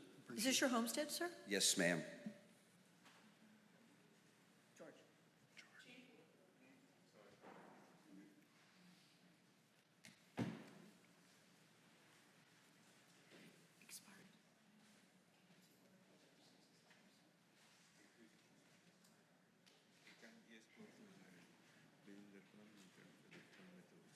Okay, perfect. Okay, so we're trying to help you. So the reason I asked is since you live there, you can apply for an owner-builder permit. You can do it yourself. So if you want to come to the building department and either ask for the chief or the inspector, they'll be happy to help you. You can get an owner-builder and open it, get the final, and get it closed. Thank you so much. Okay. I will be there tomorrow morning. In the meantime, there will be an order that's 42 days to get it done, or a fine of $50 will start. We don't anticipate that will happen, but that'll be the order. Understood. Okay. Can we do Ms. Crush's case or any other lawyers?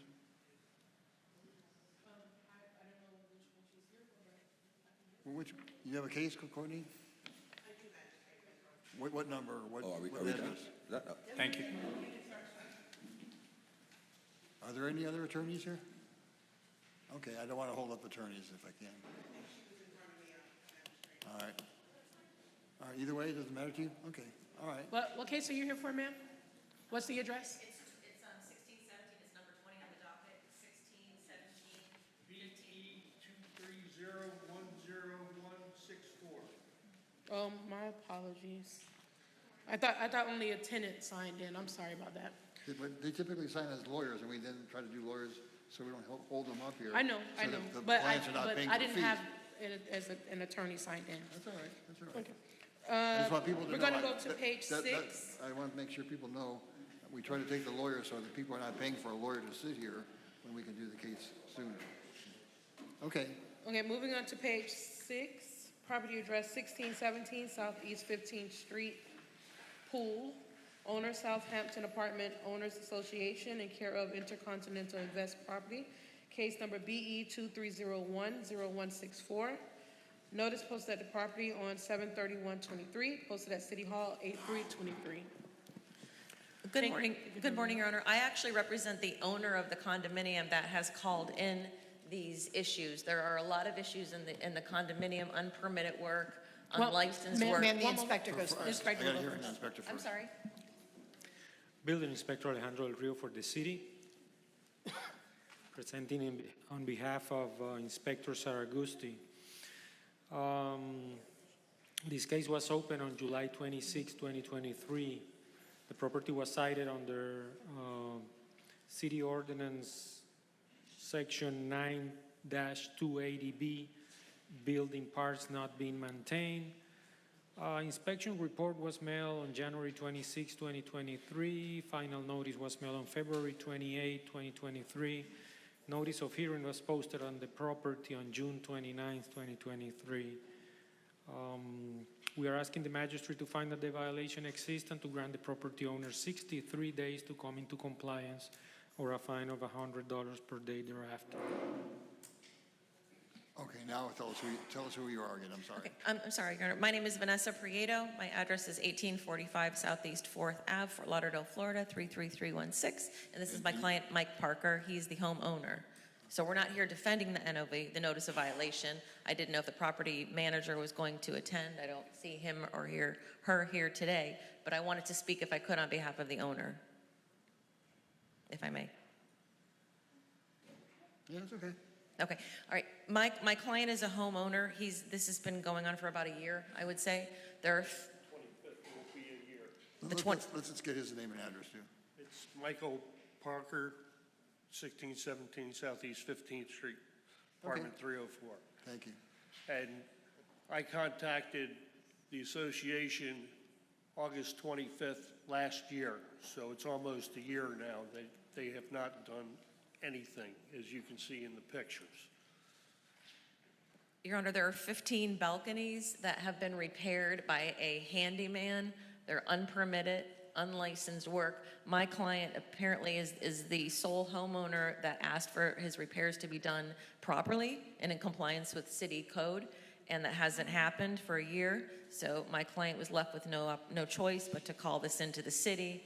There's a violation. My client is obviously extremely concerned for the safety of him as well as the other homeowners, and we are just here to ensure that this proceeds along. Do you still want to give them 63 days? Yep. All right.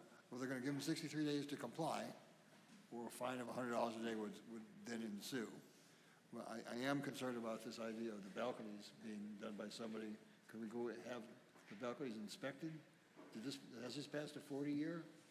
It passed the 40-year in 2012. It hasn't. There's been no 10-year.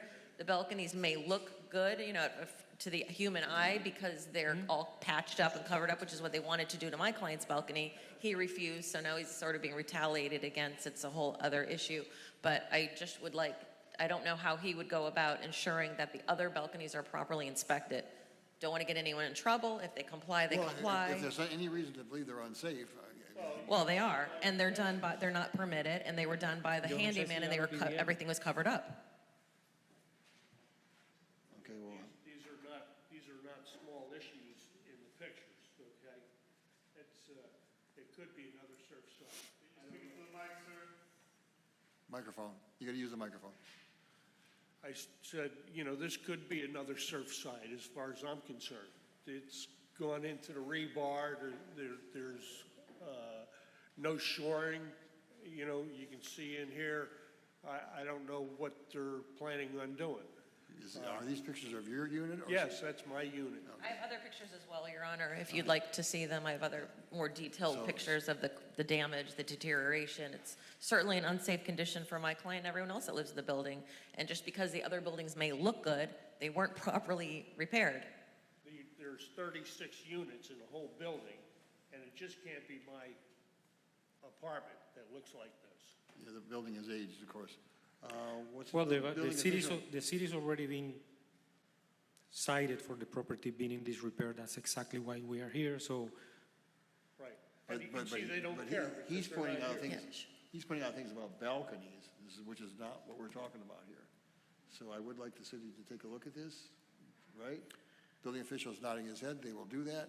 They will inspect, and if it needs a 40-year or 10-year or whatever. well, actually, the city doesn't do inspections related to the structural condition of the property. If the inspector see that it's appropriate, he will request that the property be inspected by an engineer. Okay, We don't provide that service. right. What about these pictures they're showing us? That those were the pictures taken by the inspector that visited the property, and this is the actions that he decided to take.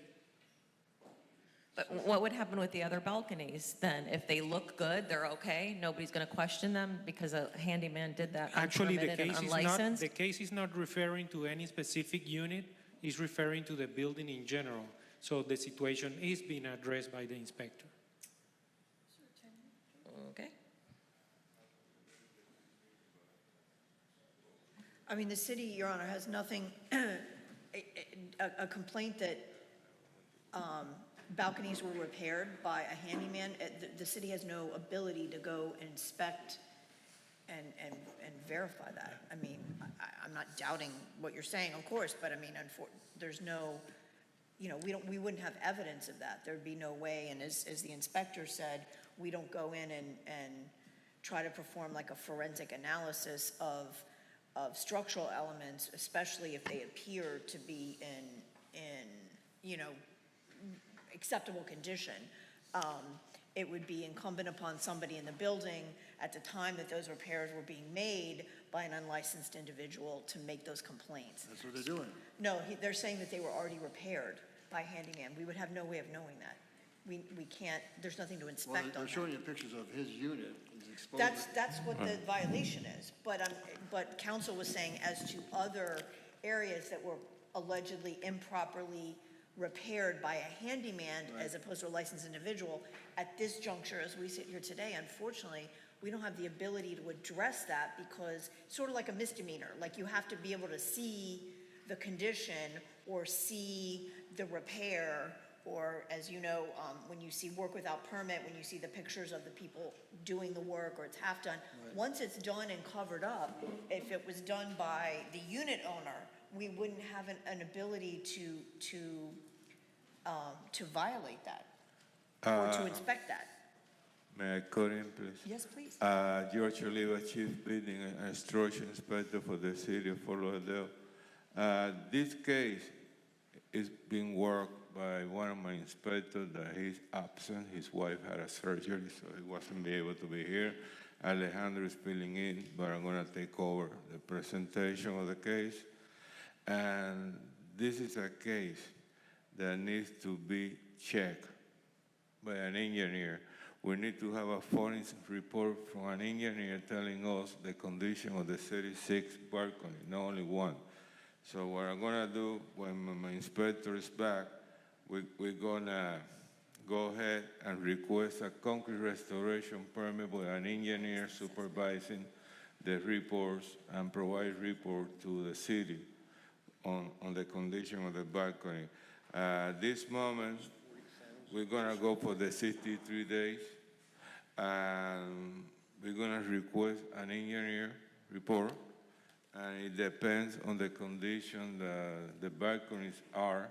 We may have to vacate those balconies, close them down like the previous case that was in front of you today, or we would allow some of the units to use the balcony depending on the condition. But at this moment, I just gonna go with this request from my inspector for 63 days extension and $100 per day thereafter until we come into an agreement with the camp management and the homeowner association so we can go and check all the balconies. Plus, we need an engineer report.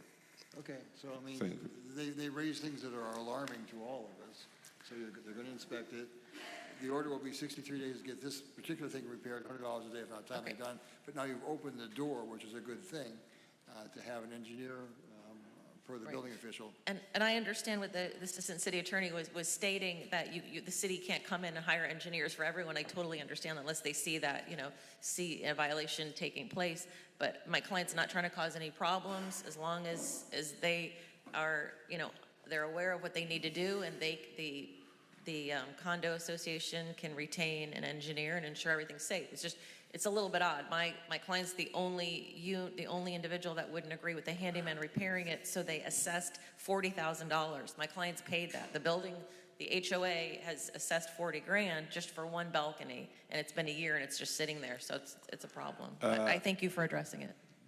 So far, that will be a civil matter, but what No, I we're gonna understand. do, we're gonna mandate that the property management company opens the doors for the engineer and the inspector to check the rest of the balcony. If they don't do it, we can order the building to be vacated. Just wanted to be safe. Okay, thank you very much. Believe me, they will comply. We have most things that we can come up with, but at this moment, we're just gonna follow the plan that I asked the judge to approve. Okay, all right. Thank All you. right, Nice to everybody. meet you. Thank you. Okay, good luck. That's the order. Ms. Crush? Our next case is on page 15, Senior Inspector Alejandro Del Rio. Property address 225 North Fort Lauderdale Beach Boulevard. I'm sorry, is it South? South. South Fort Lauderdale Beach Boulevard. Owner L&A Beach Holdings LLC, case number BE 221-00044. This case was first heard on 1/19/23 to comply by 3/2/23. Fine suspended as noted, one section not complied at $50. City is requesting to impose the full amount of $6,950, which continues to accrue. Building Inspector Alejandro Del Rio for the city, updating case as read.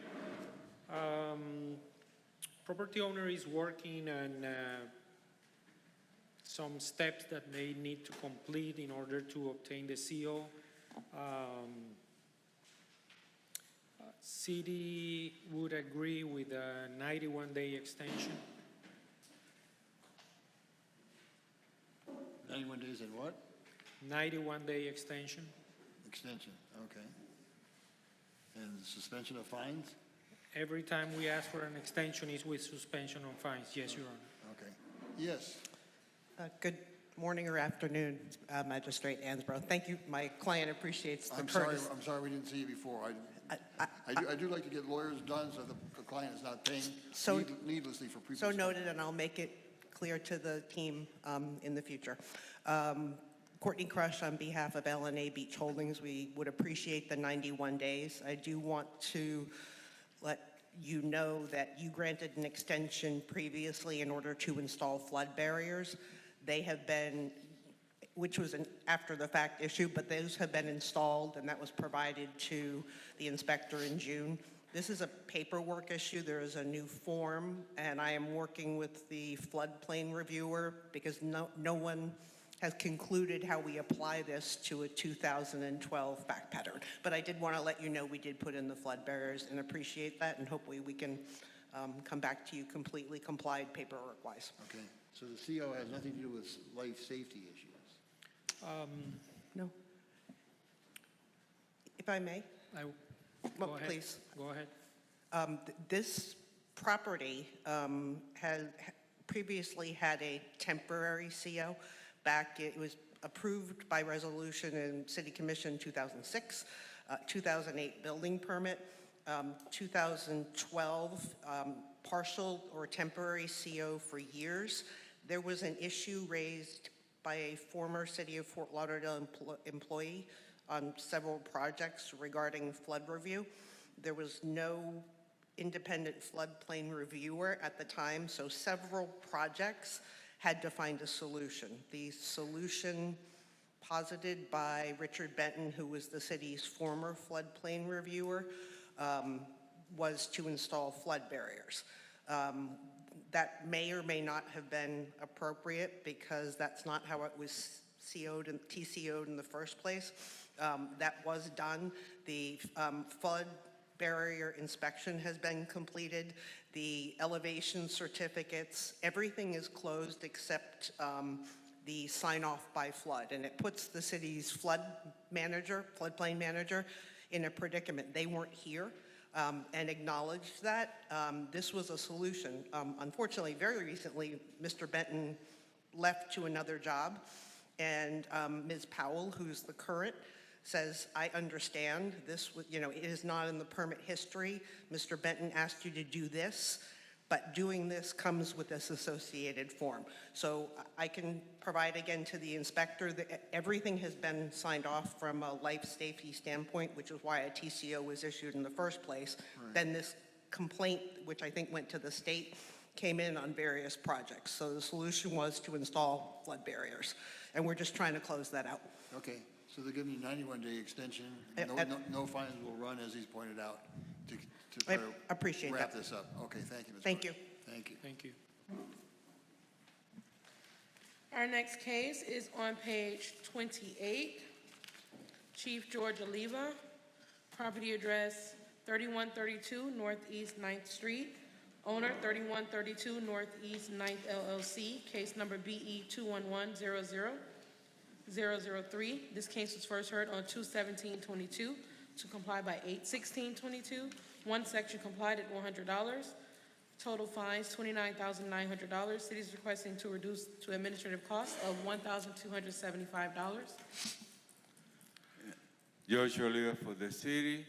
This case came into compliance, and the city is requesting for the fine to be reduced to the administration cost of $1,275. Yes, sir, your name and address? Yeah, my name is Narayan Lalwani, and I'm the property owner of the 3132 Northeast 9th Street. And I finished all my 40th inspection, and building is complete. I took each and everything, permit. So totally, the railing guy and the electricity guy took the long time, but everything is done and over. And I'll appreciate if you remove all the fines from. Well, he can't remove the $1,275 because those are what are called the city's administrative costs. Those are the costs that the city spent in working on this case. So I can't remove those. Okay. You have 30 days to pay those, but those have to stay. You might have heard another gentleman had that same kind of issue, but it has to be paid. Okay. Okay? Thank you. All right, Thank so you. you'll get an order that says that. So do I get the letter in the You will mail? get an order in the mail. Okay, thank you. God bless. Okay, thank you. Our next case, Chief George Oliva on page 21, property address 8 Southwest 23rd Street, owner CNB Warehouse Management LLC, case number BE 200-50322. This case was first heard on 4/15/21 to comply by 5/27/21. One section complied at $100. Total fines $51,100. The city is requesting to vacate the 10/20/22 imposition of fine order and reimpose to $1,275. George Oliva for the city. This case came into compliance, and the city requesting for the fines to be reduced to the administration cost of $1,275. Okay. Yes, sir, your name and address? Christian Boru, 8 Southwest 23rd Street. I'm the property owner. Okay, so he's proposing the same as we've done for the other people, to reduce it just to the city's costs. Yes, Okay, payable within 30 days, okay? yes, All right, thank you so much. thanks. Our next case is on page 11. Just 1 second. Senior Inspector Mary Rich, property address 837 North Fort Lauderdale Beach Boulevard, owner 837 NFLBB LLC, case number BE 23030243. Notice posted at the property on 7/13/23, posted at City Hall 8/3/23. Good morning, Magistrate Inspector Rich for the City of Fort Lauderdale. Case and address are as read by the clerk. Present on behalf of Inspector Franklin. At this property, a violation was observed for new metal frame and on and upstairs by Building Inspector Franklin. The property was cited under 91D. Any violation of the Florida Building Code shall be in violation under this section. Work was completed without obtaining the required permits. The property was cited on March 28, 2023. The notice of hearing was posted on July 13, 2023. There are no permits on file as of yesterday, August 16, 2023. We are asking to find that the violation does exist. and to grant the owner to come into compliance within the next 63 days or a fine of $50 per day thereafter. We also request for the order to be recorded. Okay. Yes, sir. Name and address?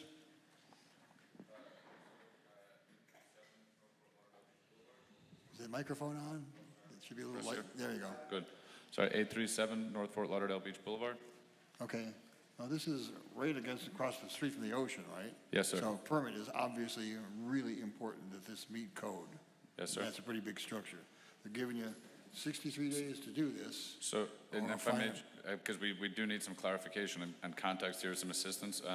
We actually purchased this property and closed December of last year. It was, obviously warranted and represented that it was free and clear of all permits, any violations, anything like that.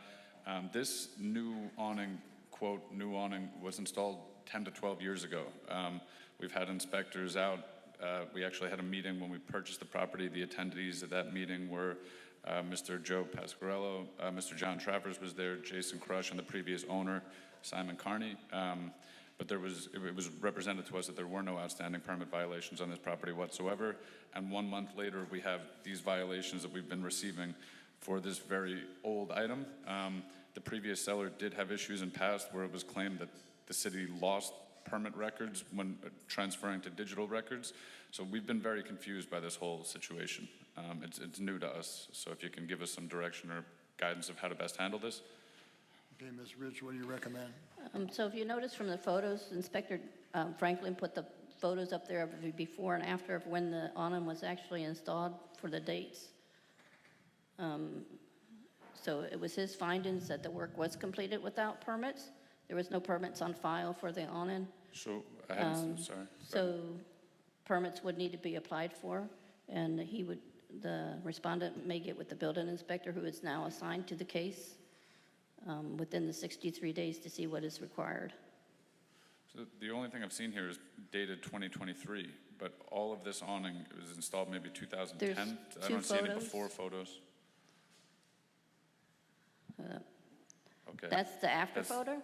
Well, that was a photo from 2015, and it still showed the frame in question. Okay. Yeah, 2015 Then there's shows the another frame. photo. That's the photo without Okay, the and awning. the date on that is what, sorry? 2010? Yeah, so this was built around 2010. So what happened was there was no permits between that time frame for this awning. So from 2010 to 2015, when the awning was installed, there's no permit for that awning. Okay, so I mean, all I can comment to that is that the seller is adamant that the contractor that did this filed permits at the time, that they were filed and closed. He's very surprised that this is being raised again now, and that it seems that permit records were lost at some point. They were digital, sir, at that time, so there would still be a record, and if the Okay. contractor is that confident, then he should have the copy of his permit that he Yeah. obtained. And I don't believe the contractor is still in business here in South Florida. We'd have to confirm that, but again, it was represented to us, it was free and clear of permit violation, so it would be borne to the previous seller to probably resolve this, any cost of it, I don't know. Well, I mean, that's a civil issue, but unfortunately, the adage of you buy the property, you buy the violation. No, I understand that. Unfortunately, yeah, you may have some civil remedies as to, or title remedies certainly, as to the prior, the seller. But yeah, you just have to get with the inspector and get an after-the-fact permit for the awning. Okay, and that was mentioned to us by Mr. Pasquarello. He did mention that there shouldn't be an issue with the 90-day extension on this, and that we'll just have to begin the process of an after permit. Well, they give you 60, It was 63 days. It was mentioned to us 90 days was possible. Is that not a What I'm possibility? worried about is we're in the hurricane season, and now there are storms that are starting to kick up. Okay. So what's the issue about 63 days already is a pretty generous amount of time. What do you think?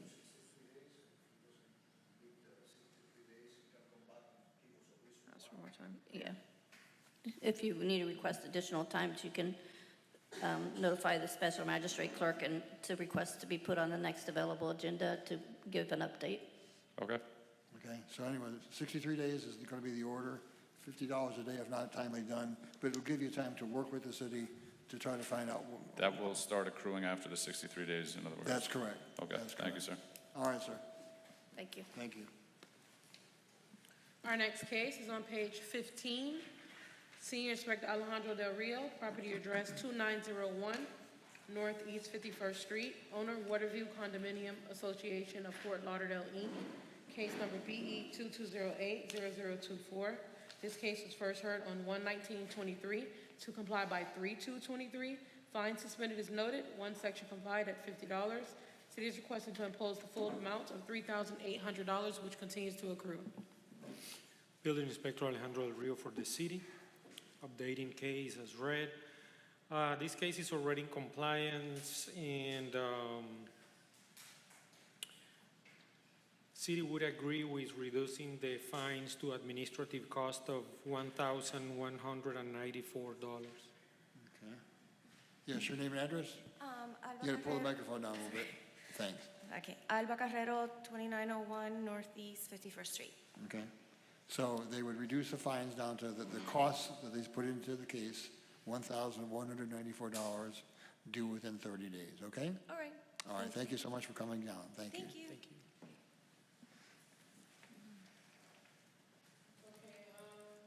This includes all our respondents that were able to sign in. What about these people that are here? Sir, you were waiting, you didn't have a power of attorney, right? That's why. So he's just waiting to hear the outcome of the case. And How about these folks here? are you, same thing? Are you don't have a power? What's the address? Because what page?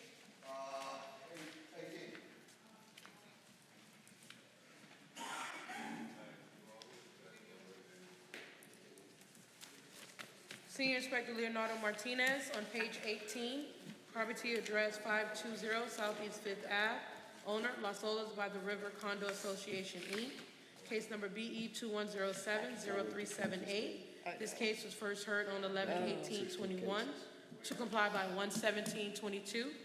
Fine suspended as noted. One section complied at $100.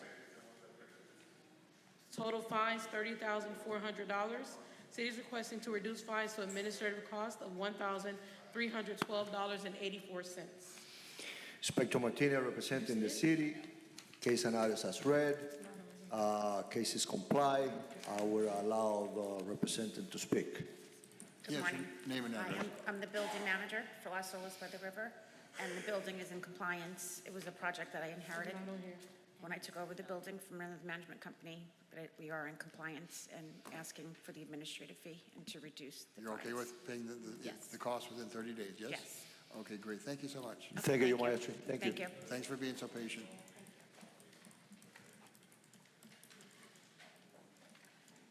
Okay, thank you. Moving back to page 1. Senior Inspector Alessandro Borges, property address 819 Northwest 3rd Ave. Owner Jacoby 123 LLC, case number BE 2302-0003. Notice posted at the property on 7/26/23, posted at City Hall 8/3/23. Alexander Alvarez, Building Inspector for the city, presenting case number and address as read. The property was cited for violation of Florida Building Code 2020, Section 105.1, work without permit, including but not limited to a 6-foot metal fence on the south side of the building and a new exterior main entry doors to 3 units. Case was opened February 1st, 2023. Inspection report mailed to the property owner February 1st, 2023. Final notice sent March 14, 2023. Fence permit has been issued and completed. However, records show permit application BLD-WIN-2307-0085 for an after-the-fact replacement of front doors for 3 units. Current status is still awaiting client's reply as of July 31st, 2023. City is requesting for the magistrate to find the violation exists and grant the property owner 63 days to come into compliance or a fine of $50 per day thereafter. City is also requesting for final order to be recorded. So ordered. Your Honor, I have to call the case at the top of page 1. Property address 1900 South Ocean Drive. Owner Breakwater Towers Corp. Case number BE 2307-0035. Senior Inspector Leonardo Martinez, presented on behalf of Inspector Preston Mark. Notice delivered via personal service on 7/28/23, posted at City Hall 8/3/23.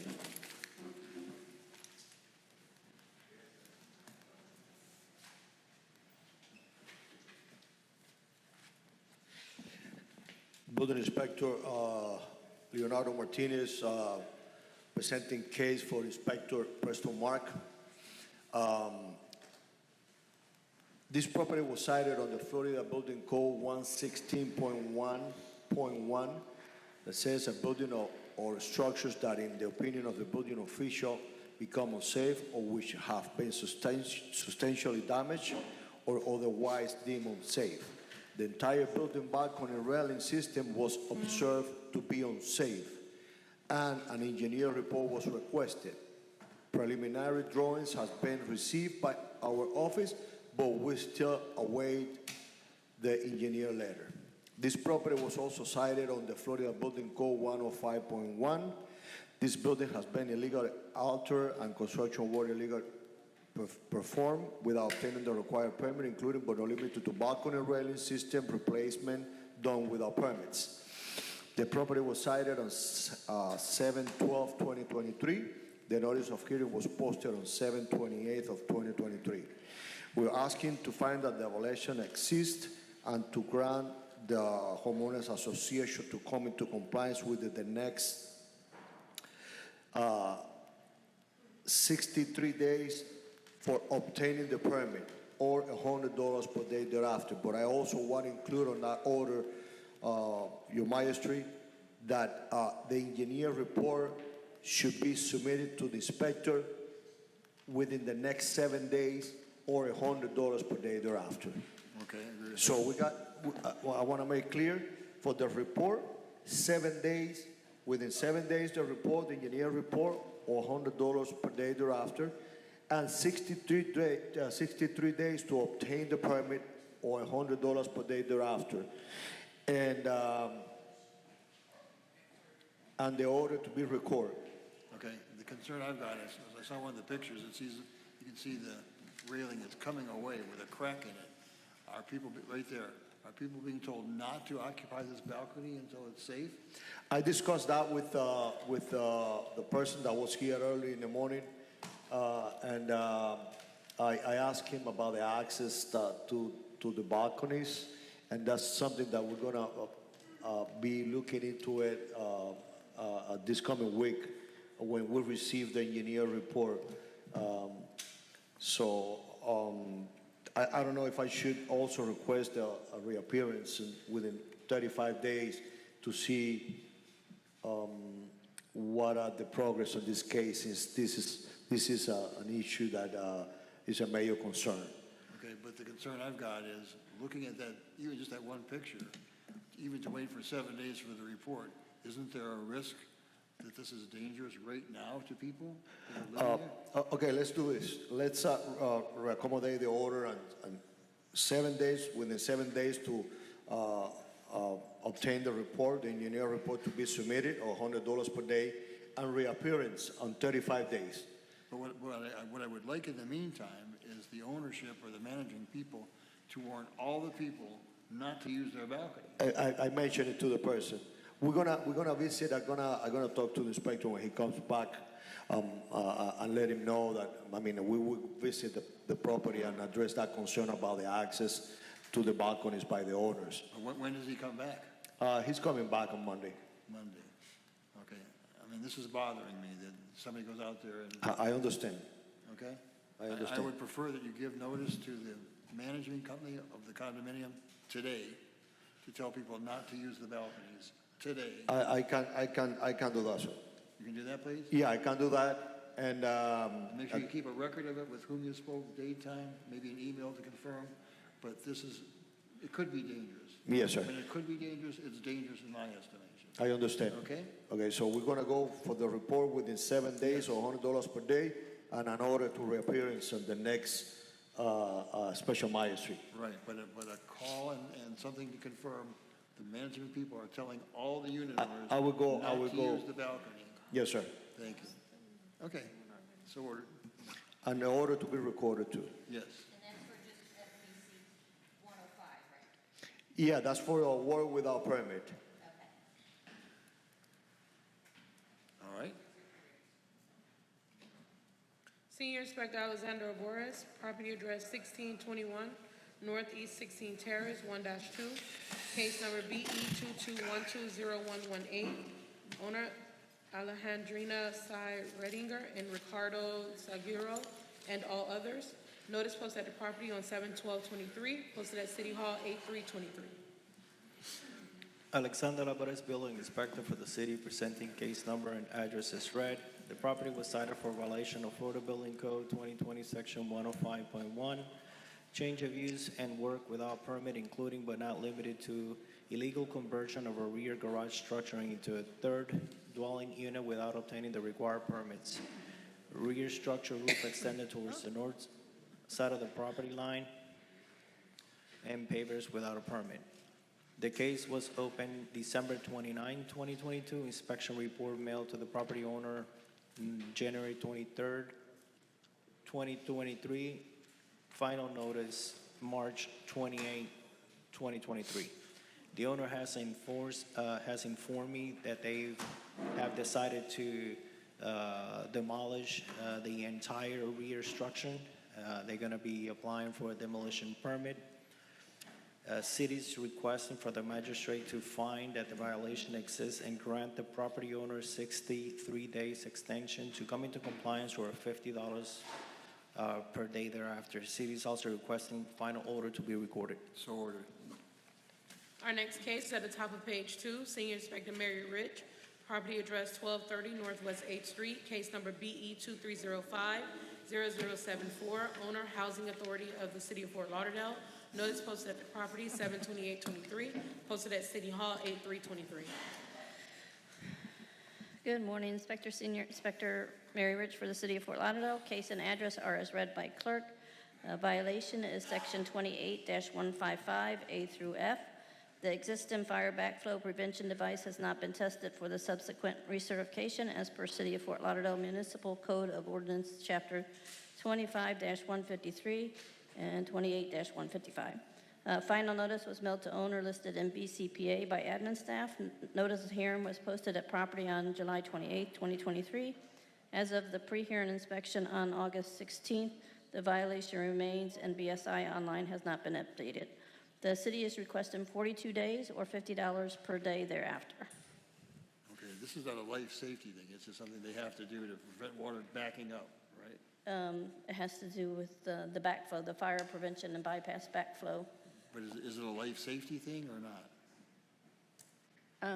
I'm not really sure that if they Well, this- consider it life safety, I get it through the municipal department. And, Okay, well, this is the housing authority of the city.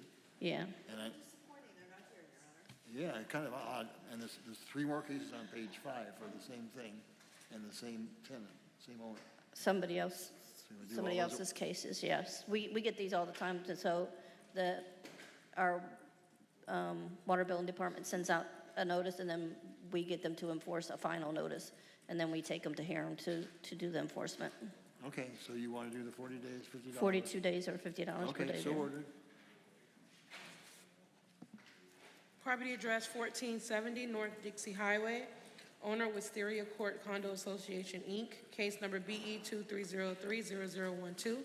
Notice posted at the property on 7/12/23, posted at City Hall 8/3/23. Senior Inspector Rich for the City of Fort Lauderdale. Case and address are as read by clerk. The following violations was cited. 9-1D. Any violation of the Florida Building Code shall be a violation of this section and punishable as provided for this. In this section, there is construction work at the property that was started or completed without obtaining the required permits consistent of but not limited to wood fencing without a permit as per FBC 105.3.1.4.1b. The inspection report was mailed to the owner listed in Broward County Property Appraisers on March 2nd, 2023, and notice of a hearing was posted at property on July 12th, 2023.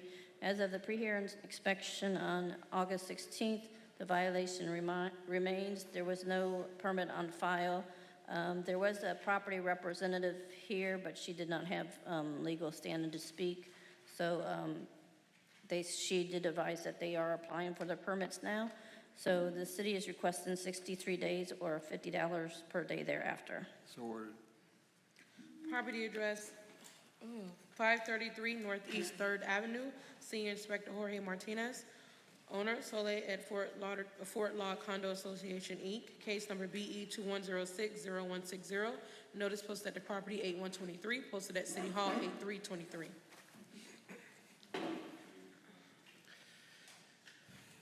Inspector Martinez, on behalf of the city, presenting case as read. There is inadequate stormwater facilities and/or system at this location. The city will request 63 days to comply or a fine of $50 a day thereafter. Okay. So this is because the water is just pouring off into the vacant lot? And Correct. Nobody's where to drain. The owners already hired a company to fix it. Do we have somebody to fix it? Yeah. Okay. So what'd you say for 63 days. Or fine of? $50. So ordered. Property address 616 Northwest 2nd Ave, owner Northwest 6th Investments LLC, case number BE 22110035. Notice posted at the property 8123, posted at City Hall 8323. Inspector Martinez, on behalf of the city, presenting case as read. The occupancy classification of this building has changed from a storage to fitness center.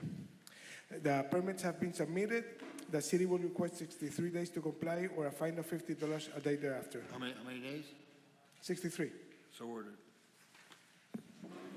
Moving on to page 3, property address, Chief George Oliva, property address 1316 Northeast 4th Ave, owner LFMC Investment Properties LLC, case number BE 2303-0011. Notice posted at the property on 7/12/23, posted at City Hall 8323. George Olive, on behalf of the city, case and address as read. This is a new case that we require a 40-year inspection report. The report was submitted, but it needs repair, so we're gonna request 180 days extension to comply and $100 per day thereafter. So ordered. Thank you, sir. Property address 1470 North Dixie Highway, owner Wisteria Court Condo Association, Inc., case number BE 2303-0160. Notice posted at the property 7/12/23, posted at City Hall 8323. George Oliva for the city, case and address as read. This is a 40-year case that had not been complied. We're going to request 42 days for the owner to provide the city with a report of $100 per day thereafter. So ordered. Moving on to page 4, property address 2715 North Ocean Boulevard, owner Embassy Tower 2, Inc., case number BE 2306-0195. Notice delivered via personal service to Luis Galvez on 7/24/23, posted at City Hall 8323. George Oliva, in behalf of the city, case and address as read. This is also a case for the safety inspection report. It was submitted to the city, but it needs repair. So the city is requesting 180 days for the owners to come into compliance by submitting a new report of $100 per day thereafter. So ordered. Moving on to page 5, property address 6, Inspector Linda Holloway, property address 695 Northwest 10 Terrace, owner Housing Authority of the City of Fort Lauderdale, case number BE 2305-0030. Notice delivered via personal service to Sharon Furtado on 7/13/23, posted at City Hall 8323. I think you can read all three of these, so they're all identical. But they all have different address. I'm sorry? But it's all a different address. Oh, they have different, okay, I got it. I read it. Okay. Get in it. You win, you win. I'm surprised she's not here. Hate when they're right. Good afternoon. Hello. Inspector Linda Holloway on behalf of the City of Fort Lauderdale presenting case BE 2305-0030, property address 695 Northwest 10 Terrace. The following violation was observed per BSI online tracking on May 3rd, 2023. Violation Code Section 28-155.A. The existing fire backflow prevention device has not been tested for subsequent recertification as per City of Fort Lauderdale Municipal Code of Ordinances. Final notice was mailed to the owner listed on Broward County Property Appraisers on May 3rd, 2023. A pre-hearing check of BSI online tracking on August 15th, 2023 shows that the violation remains as depicted on the pictures. The city is requesting 42 days or a fine of $50 per day thereafter. Okay. May, June, July. This is like 3.5 months. And this, again, this is the housing authority. Maybe a call to them to warn them. Four of these cases are pending. Nobody wants to get fines against the housing authority. And they do want these backflow prevention done. So maybe a call to somebody? Okay, I'll call Sharon It today. seems like it's getting lost in the mail or something. Yeah. somewhere. Oh, no, it was the notice was hand Oh, delivered. they were hand delivered? Yes. Okay.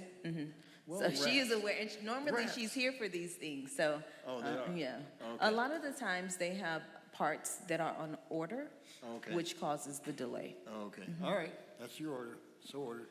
Thank you. Property address 710 Northwest 11th Ave, owner Housing Authority of the City of Fort Lauderdale, case number BE 23050028. Notice delivered via personal service to Sharon Furtado on 7/13/23, posted at City Hall 8323. Linda Holloway on behalf of the City of Fort Lauderdale, presenting case BE 23050028, property address 710 Northwest 11th Avenue. The following violation was observed per BSI online tracking on May 3rd, 2023. Violation code section 28-155.A. The existing fire backflow prevention device has not been tested for subsequent recertification as per City of Fort Lauderdale Municipal Code of Ordinances. A final notice was mailed to the owner listed on Broward County Property Appraiser's website on May 3rd, 2023. A pre-hearing check of BSI online tracking on August 15th shows the violation remains as depicted on the photos, and the city is requesting 42 days or a fine of $50 per day thereafter. So ordered. Thank you. Property address 720 Northwest 10 Terrace, owner Housing Authority of the City of Fort Lauderdale, case number BE 23040112. Notice delivered via personal service to Sharon Furtado on 7/13/23, posted at City Hall 8323. Linda Holloway on behalf of the City of Fort Lauderdale, presenting case BE 23040112, property address 720 Northwest 10 Terrace. The following violation was observed per BSI online tracking on April 21st, 2023. Violation code section 28-155.A.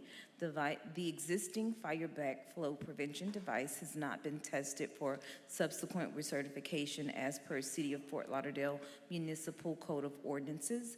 A final notice was mailed to the owner on April 24th, 2023. A pre-hearing check of BSI online tracking on August 15th, 2023 shows that the violations remain as depicted on the pictures, and the city is requesting 42 days or a fine of $50 per day thereafter. And so ordered. Thank you, Your Honor. Thank you. Moving on to page 7, Senior Inspector Jose Saragusti, property address 2314 East Sunrise Boulevard, Zone 2. Owner Keystone Florida Property Hold in care of Burdine's Tax Department. Case number BE 23060204. Notice posted at the property 7/31/23, posted at City Hall 8323. Building Inspector Alejandro Del Rio, presenting on behalf of Inspector Saragusti. Property address and case number as read. This case was opened on June 30th, 2023. The property was cited under City Ordinance Code 9-280B for building parts deteriorated and not maintained. There are some cracks in the walls in the loading area and the generator room. Final notice was mailed on July 5th, 2023. Notice of hearing posted at the property on July 3rd, 2023. City is asking the magistrate to find that the violation exists and to grant the property owner 63 days to come into compliance or a fine of $100 per day thereafter. Okay. I see, it talks about care of Burdine's Tax Department, and Burdine's hasn't existed for about 12 years. Are they getting notice? Did they get notice on this? Yeah, the inspector is in contact with the maintenance people in that building. For this building? Mm-hmm. Okay, all right. So ordered. Our next case is on page 8, Senior Inspector Leonardo Martinez, property address 1401 Holly Heights Drive, owner 1401, number trust, Fidelity First Holdings LLC trustee, case number BE 23030100, notice posted at the property 7/12/23, posted at City Hall 8/3/23. Inspector Martinez representing the city, case and others as read. I visited this property and observed that new windows were installed. City records did not show any history of or permit for this scope of work on the property. The property was cited for work without permit under Florida Building Code 2020, Section 105.1. The inspection report was sent to the property owner on March 8th of 2023. The final notice was mailed out to the property owner on April 18 of 2023. A notice of hearing was posted at the property on July 12 of 2023. No permit has been applied. We're asking your magistrate that finds that the violation exists and to grant the property owner 56 days to obtain the required permits to come into compliance or fines of $50 per violation per day thereafter. We would like the order to be recorded. So ordered. Property address, on page 9, property address 1407 Holly Heights Drive, owner 1407, number trust, Fidelity First Holdings LLC trustee, case number BE 23030101. This case, notice posted at the property on 7/12/23, posted at City Hall 8/3/23. Building Inspector Martinez representing the city, case and others as read. This is the same owner as the previous property.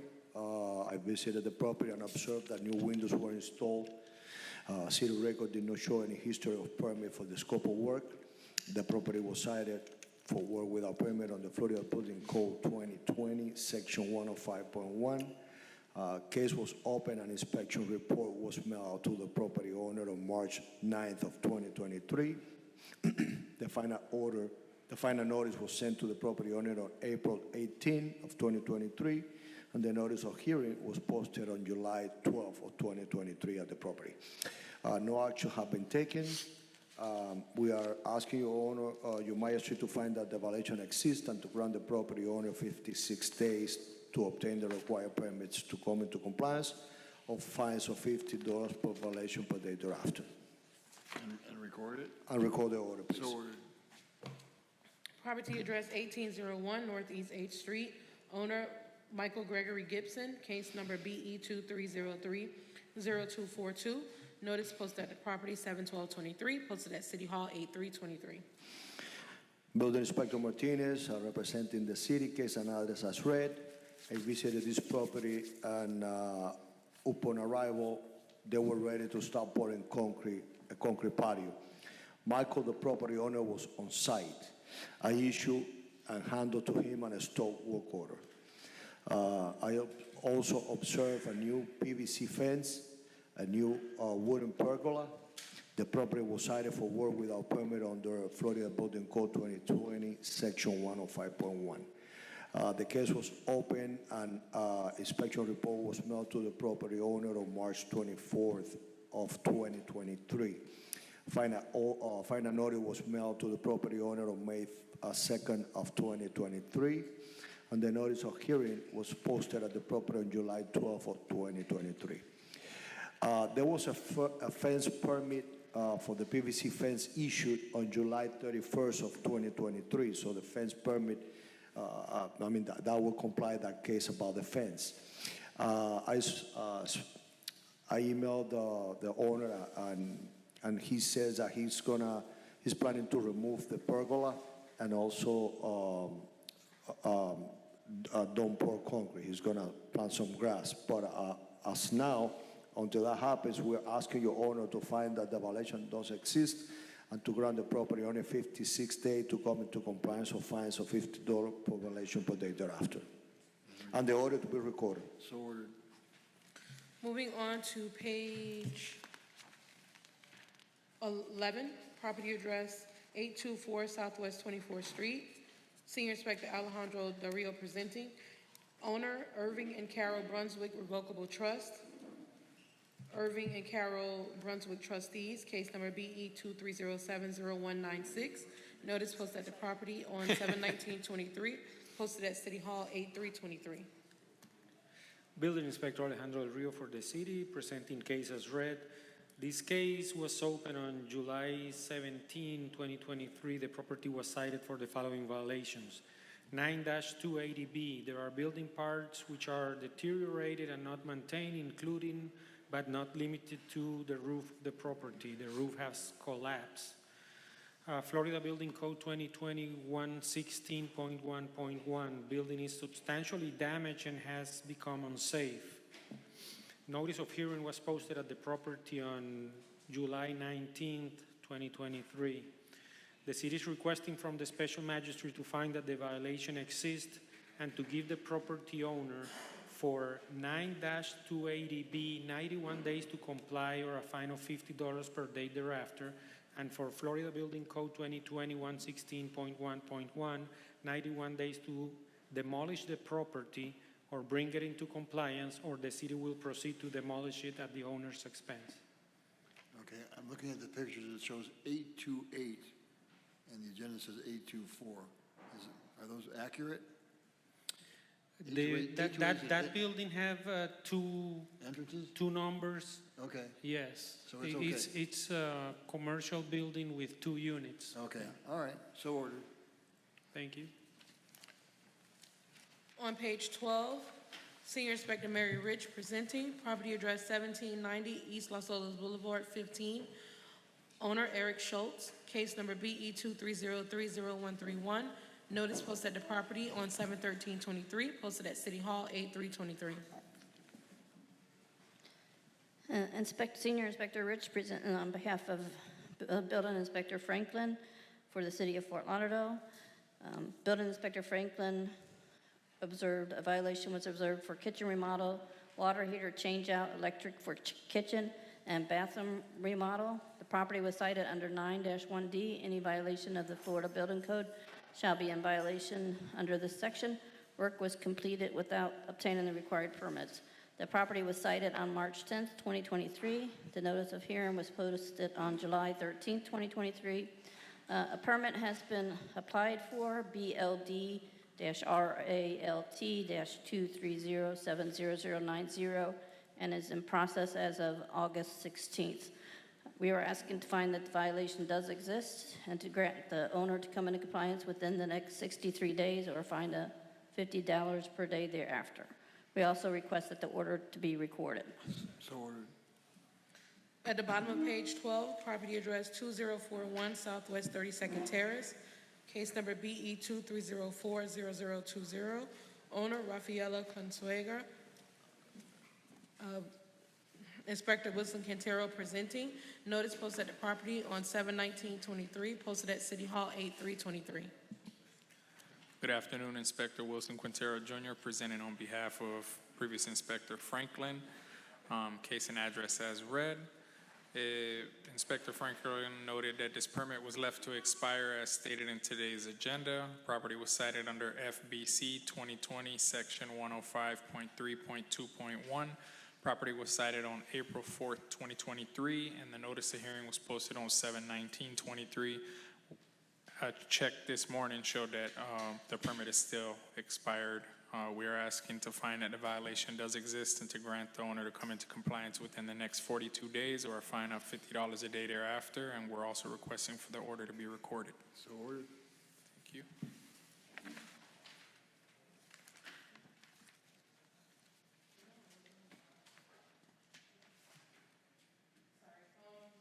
Page 13, property address 2416 North Atlantic Boulevard.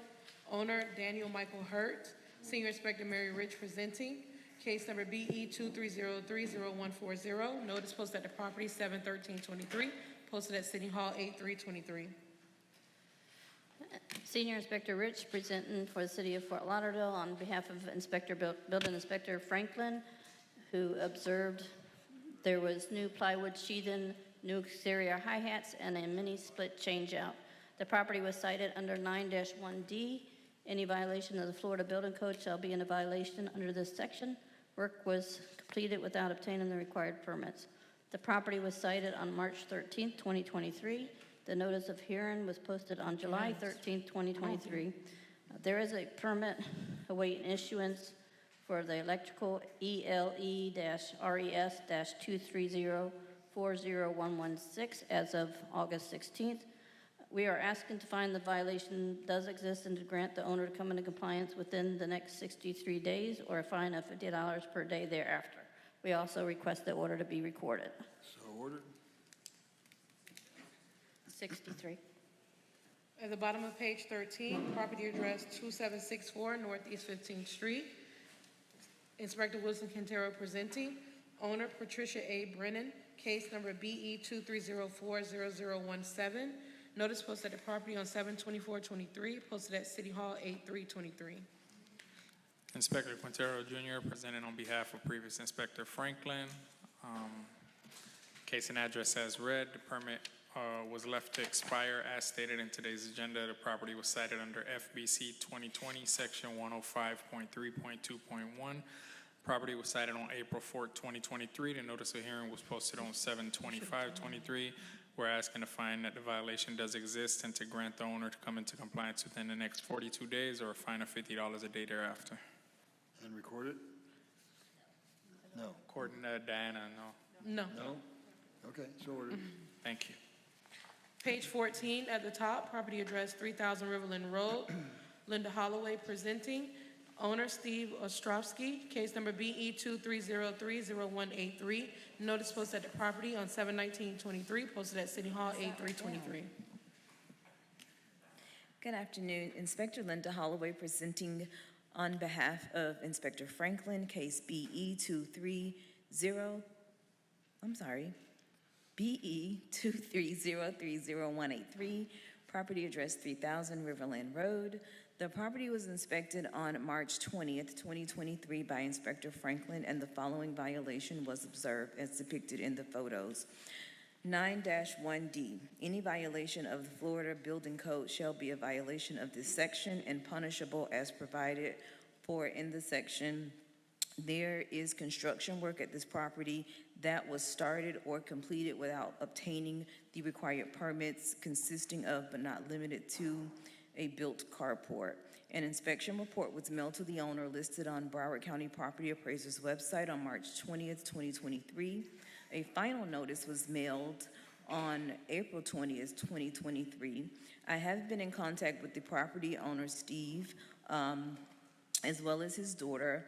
Variance PLN-BOA-2307-0002 has been applied for and has a date to be heard before the Board of Adjustments in October. The city is requesting 91 days or a fine of $50 per day thereafter, and that the order be recorded. So ordered. Thank you. Property address 3621 Southwest 12th Court, case number BE 23030149, owner R&B Florida Services LLC, 168 Eastern Shores LLC. Notice posted at the property 7/12/23, posted at City Hall 8323. Thank you. Inspector Linda Holloway presenting on behalf of Inspector Franklin, case BE 23030149, property address 3621 Southwest 12th Court. The property was inspected on March 16th, 2023 by Inspector Franklin, and the following violation was observed as depicted in the photos. Violation 9-1D. Any violation of the Florida Building Code shall be a violation of this section and punishable as provided for the section. There is construction work at this property that was started or completed without obtaining the required permits, consisting of, but not limiting to, built illegal building structure addition, in backyard, new impact windows installed in the main structure and rear structure.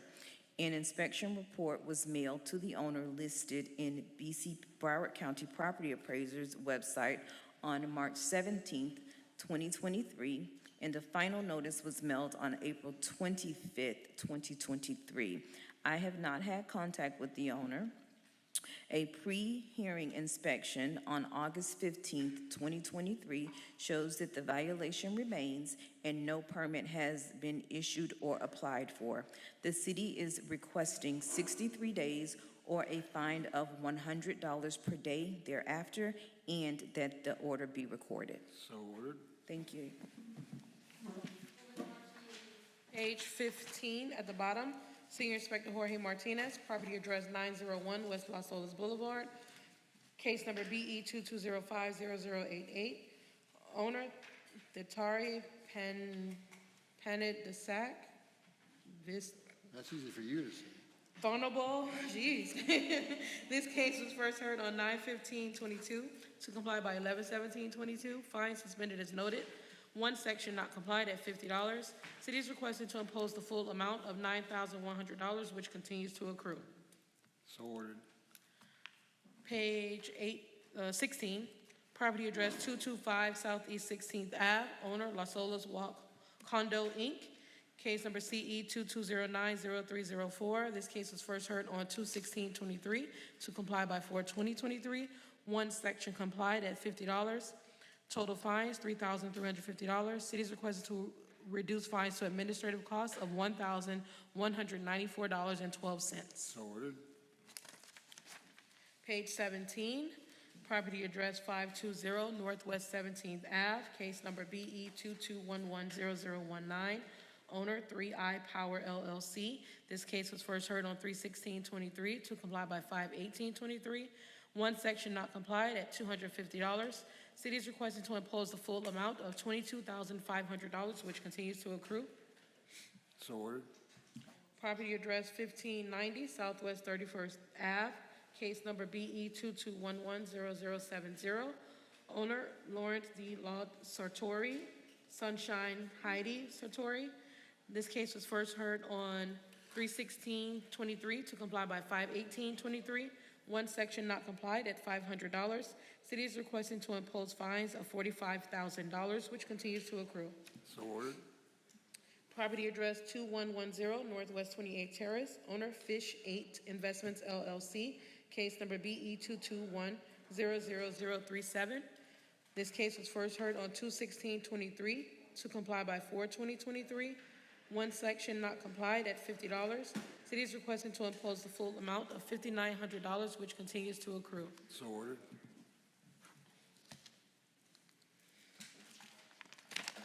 Page 21 at the 18. How about 19? Which one? Oh, yes. Property address 2348 Southwest 34th Terrace, case number BE 22080270. Owner Jessica Hasayo Canamera, Christian Salazar Noguchi. This case was first heard on 11/17/22 to comply by 12/15/22. One section not complied at $250. City is requesting the full amount of $61,000, which continues to accrue. Inspectors, can you please keep it down? We're still having the hearing. Thank you. So ordered. What about on page 19? There seems to be a case left. 1217 Northeast 9? I don't have that marked off. We did it? Okay. I missed it. I think I made the judgment on that one. Page 21 at the bottom, property address 300 Southwest 1st Ave, owner Limerick Group LLC, case number BE 22050194. This case was first heard on 10/20/22 to comply by 12/1/22. One section complied at $100. Total fine $16,700. The city is requesting to reduce to administrative costs of $1,275. So ordered. Page 22 at the top, property address 300 Southwest 1st Ave, owner 300 Group LLC in care of John O'Shaughnessy. Case number BE 22050195. This case was first heard on 10/20/22 to comply by 12/1/22. One section complied at $100. Total fine $16,700. City is requesting to reduce fines to administrative costs of $1,275. So ordered. Property address 300 Southwest First Ave, 145, case number BE 22050218. Owner Kevin Michael O'Shaughnessy, in care of John J. O'Shaughnessy. This case was first heard on 10/20/22 to comply by 12/1/22. One section complied at $100. City total fine $16,700. City is requesting to reduce fines to administrative costs of $1,275. So ordered. Page 23, property address 475 Southeast 30th Street. Owner, Local Equity 3 LLC. Case number BE 211-00100. This case was first heard on 2/17/22 to comply by 8/16/22. Fine suspended as noted. One section not complied at $100. City is requesting to impose fines of $33,700, which continues to accrue. Okay, when it says ordered to reappear, they don't appear. Yeah, they were ordered to reappear. They're not here. They're not, okay, all right, so ordered. Okay. Page 24, property address 820 Northeast 17th Ave. Owner VP Northeast 17th Ave LLC. Case number BE 22050063. This case was first heard on 10/20/22 to comply by 12/1/22. One section not complied at $100. City is requesting to impose fines of $25,800, which continues to accrue. So ordered. Page 25, property address 955 South Federal Highway. Owner 955 South Federal LLC. Case number CE 14071470. This case was first heard on 4/2/15 to comply by 9/29/15. One section not complied at $100. City is requesting to impose the full amount of $197,500, which continues to accrue. So ordered. Property address 1200 Sunrise Boulevard. Owner Italian Artisans, Inc., in care of Joe D. Giovanni. Case number BE 21070320. This case was first heard on 1/20/22 to comply by 7/19/22. One section complied at $100. Total fines $33,000. City is requesting to vacate 5/18/23 imposition of fine order and reimpose to $1,275. So ordered. Okay, property address on page 26, 1413 North Dixie Highway. Owner Ram Wilton LLC, in care of leasing office. Case number BE 22050069. This case was first heard on 9/15/22 to comply by 10/27/22. One section complied at $100. Total fines $24,800. City is requesting to reduce fines to administrative costs of $1,275. So ordered. Page 27 at the bottom, property address 2500 South Andrews Ave. Owner Plumbers and Steam Fitters Local Union 719. Case number BE 211-00178. This case was first heard on 3/17/22 to comply by 9/13/22. One section complied at $100. Total fines $5,200. City is requested to reduce fines to administrative costs of $575. So ordered. Page 28, property address 2910 East Oakland Park Boulevard. Owner Claridge Homes 3000 Waterside LP. Case number BE 22050213. This case was first heard on 10/20/22 to comply by 12/1/22. One section not complied at $100. City is requesting to impose the full amount of $25,800, which continues to accrue. So ordered. At the bottom of page 28, property address 3605 Northeast 32nd Ave. Owner, the Intracoastal Riviera, Inc., case number BE 22020073. This case was first heard on 8/18/22 to comply by 9/29/22. One section complied at $100. Total fines $32,000. City is requesting to reduce fines to administrative costs of $1,275. So ordered. Page 29, property address 5990 North Federal Highway. Owner 5990 Federal Highway Property LLC, case number BE 22050098. This case was first heard on 9/15/22 to comply by 10/27/22. One section complied at $100. Total fines $4,000. City is requested to reduce fines to administrative costs of $575. So ordered. Property address 6340 Northwest 5th Way. Owner 6340 Northwest 5, Wolfpack LLC. Case number BE 22040053. This case was first heard on 9/15/22 to comply by 3/14/23. One section complied at $100. Total fines $8,200. City is requested to vacate the 5/18/23 imposition of fine order and reimpose fines to $575. So ordered. This concludes all of our cases. Oh, we would like to have all the cases that are listed on page 32 into the record as closed or withdrawn. Approved. Thank you. This concludes our August 17, 2023 special magistrate hearing for the building division. So we're adjourned at about, what, 12:10? All right, folks. Thank you so much.